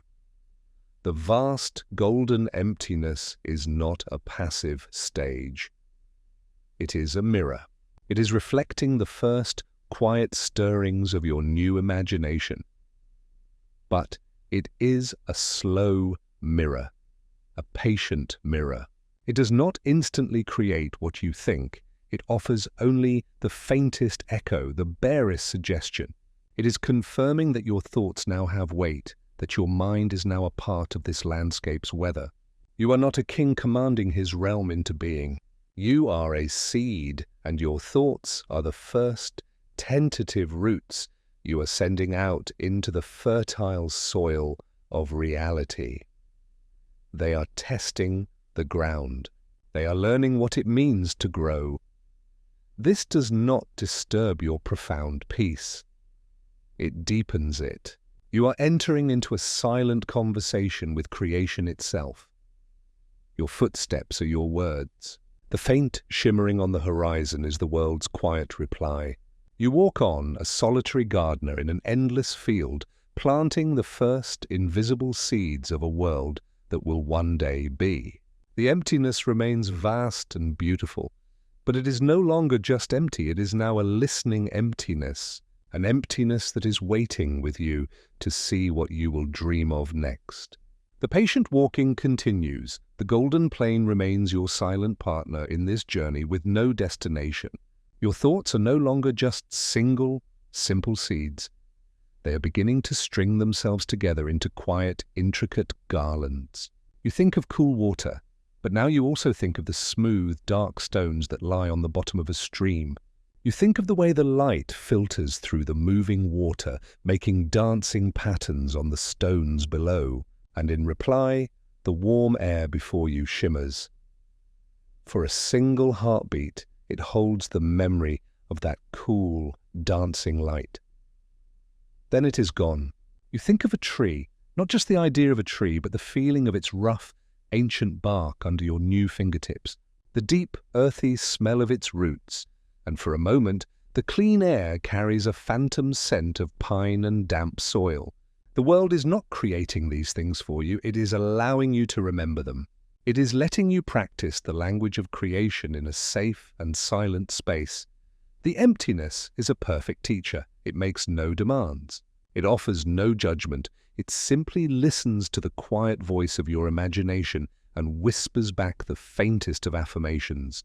You are learning that creation is not an act of will. It is an act of love. It is the gentle and patient exploration of a beautiful idea. And this vast, empty world is the most beautiful idea of all. It is giving you the time and the space to learn its contours, to understand its potential. And in doing so, you are learning the contours and the potential of your own rested soul. The walking continues, the conversation deepens, and the beautiful golden emptiness holds you safely as you learn to dream again. You walk on. The golden plain is an endless, patient page. The rhythm of your journey is slow and serene. Your thoughts are no longer just seeds. They are now tender, green shoots reaching for the warm light. You think of a memory of a life you never lived, but which feels as true as the earth beneath your feet. A memory of sitting on a warm stone wall, looking out over a valley filled with olive trees, the silvery green of their leaves shimmering in a sun that is not this sun, the dry, herbal scent of the air, the lazy buzz of a bee. For a moment, the golden light around you seems to shape itself into that valley. The air thickens with the phantom scent of warm dust and wild thyme. The faint, ghostly sound of that single bee buzzes near your ear, then fades into the silence. The world is not creating a valley for you. It is holding up a mirror to your memory, showing you that your inner world now has the power to cast a reflection. It is showing you that you are ready. You are no longer just remembering things.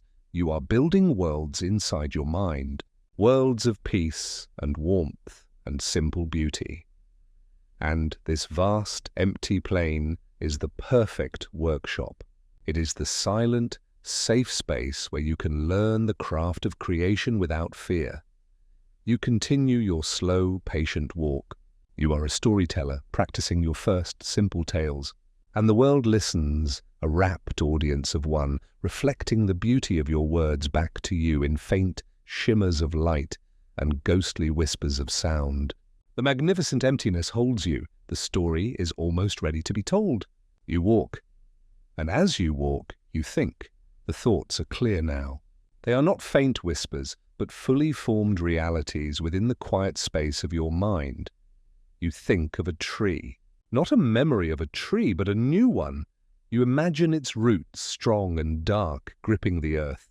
You imagine its trunk thick and solid, its bark a rugged landscape of grey and brown. You imagine its branches reaching for the golden light, and the thousands of green leaves that will sing in a wind that has not yet been born. You hold this thought.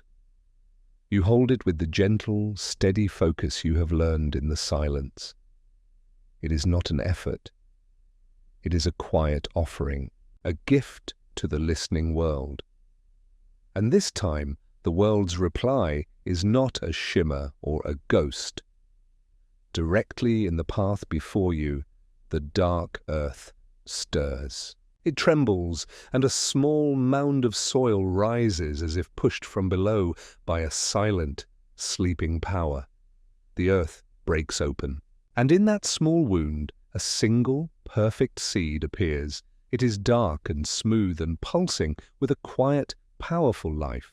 It is the physical form of your thought, a single, perfect beginning. You stop walking. The rhythm of your journey is over. The long line of your footsteps has led you to this exact spot, to this exact moment. You stand before the seed, the first true creation of this new world. The golden plain is still vast. The emptiness is still profound. But it is no longer the story. It is now just the space around the story. And the story is here, a tiny, dark promise in the fertile earth, waiting for the warmth of your attention to call it forth. The long prologue is over, and the book of the world lies open to its first page.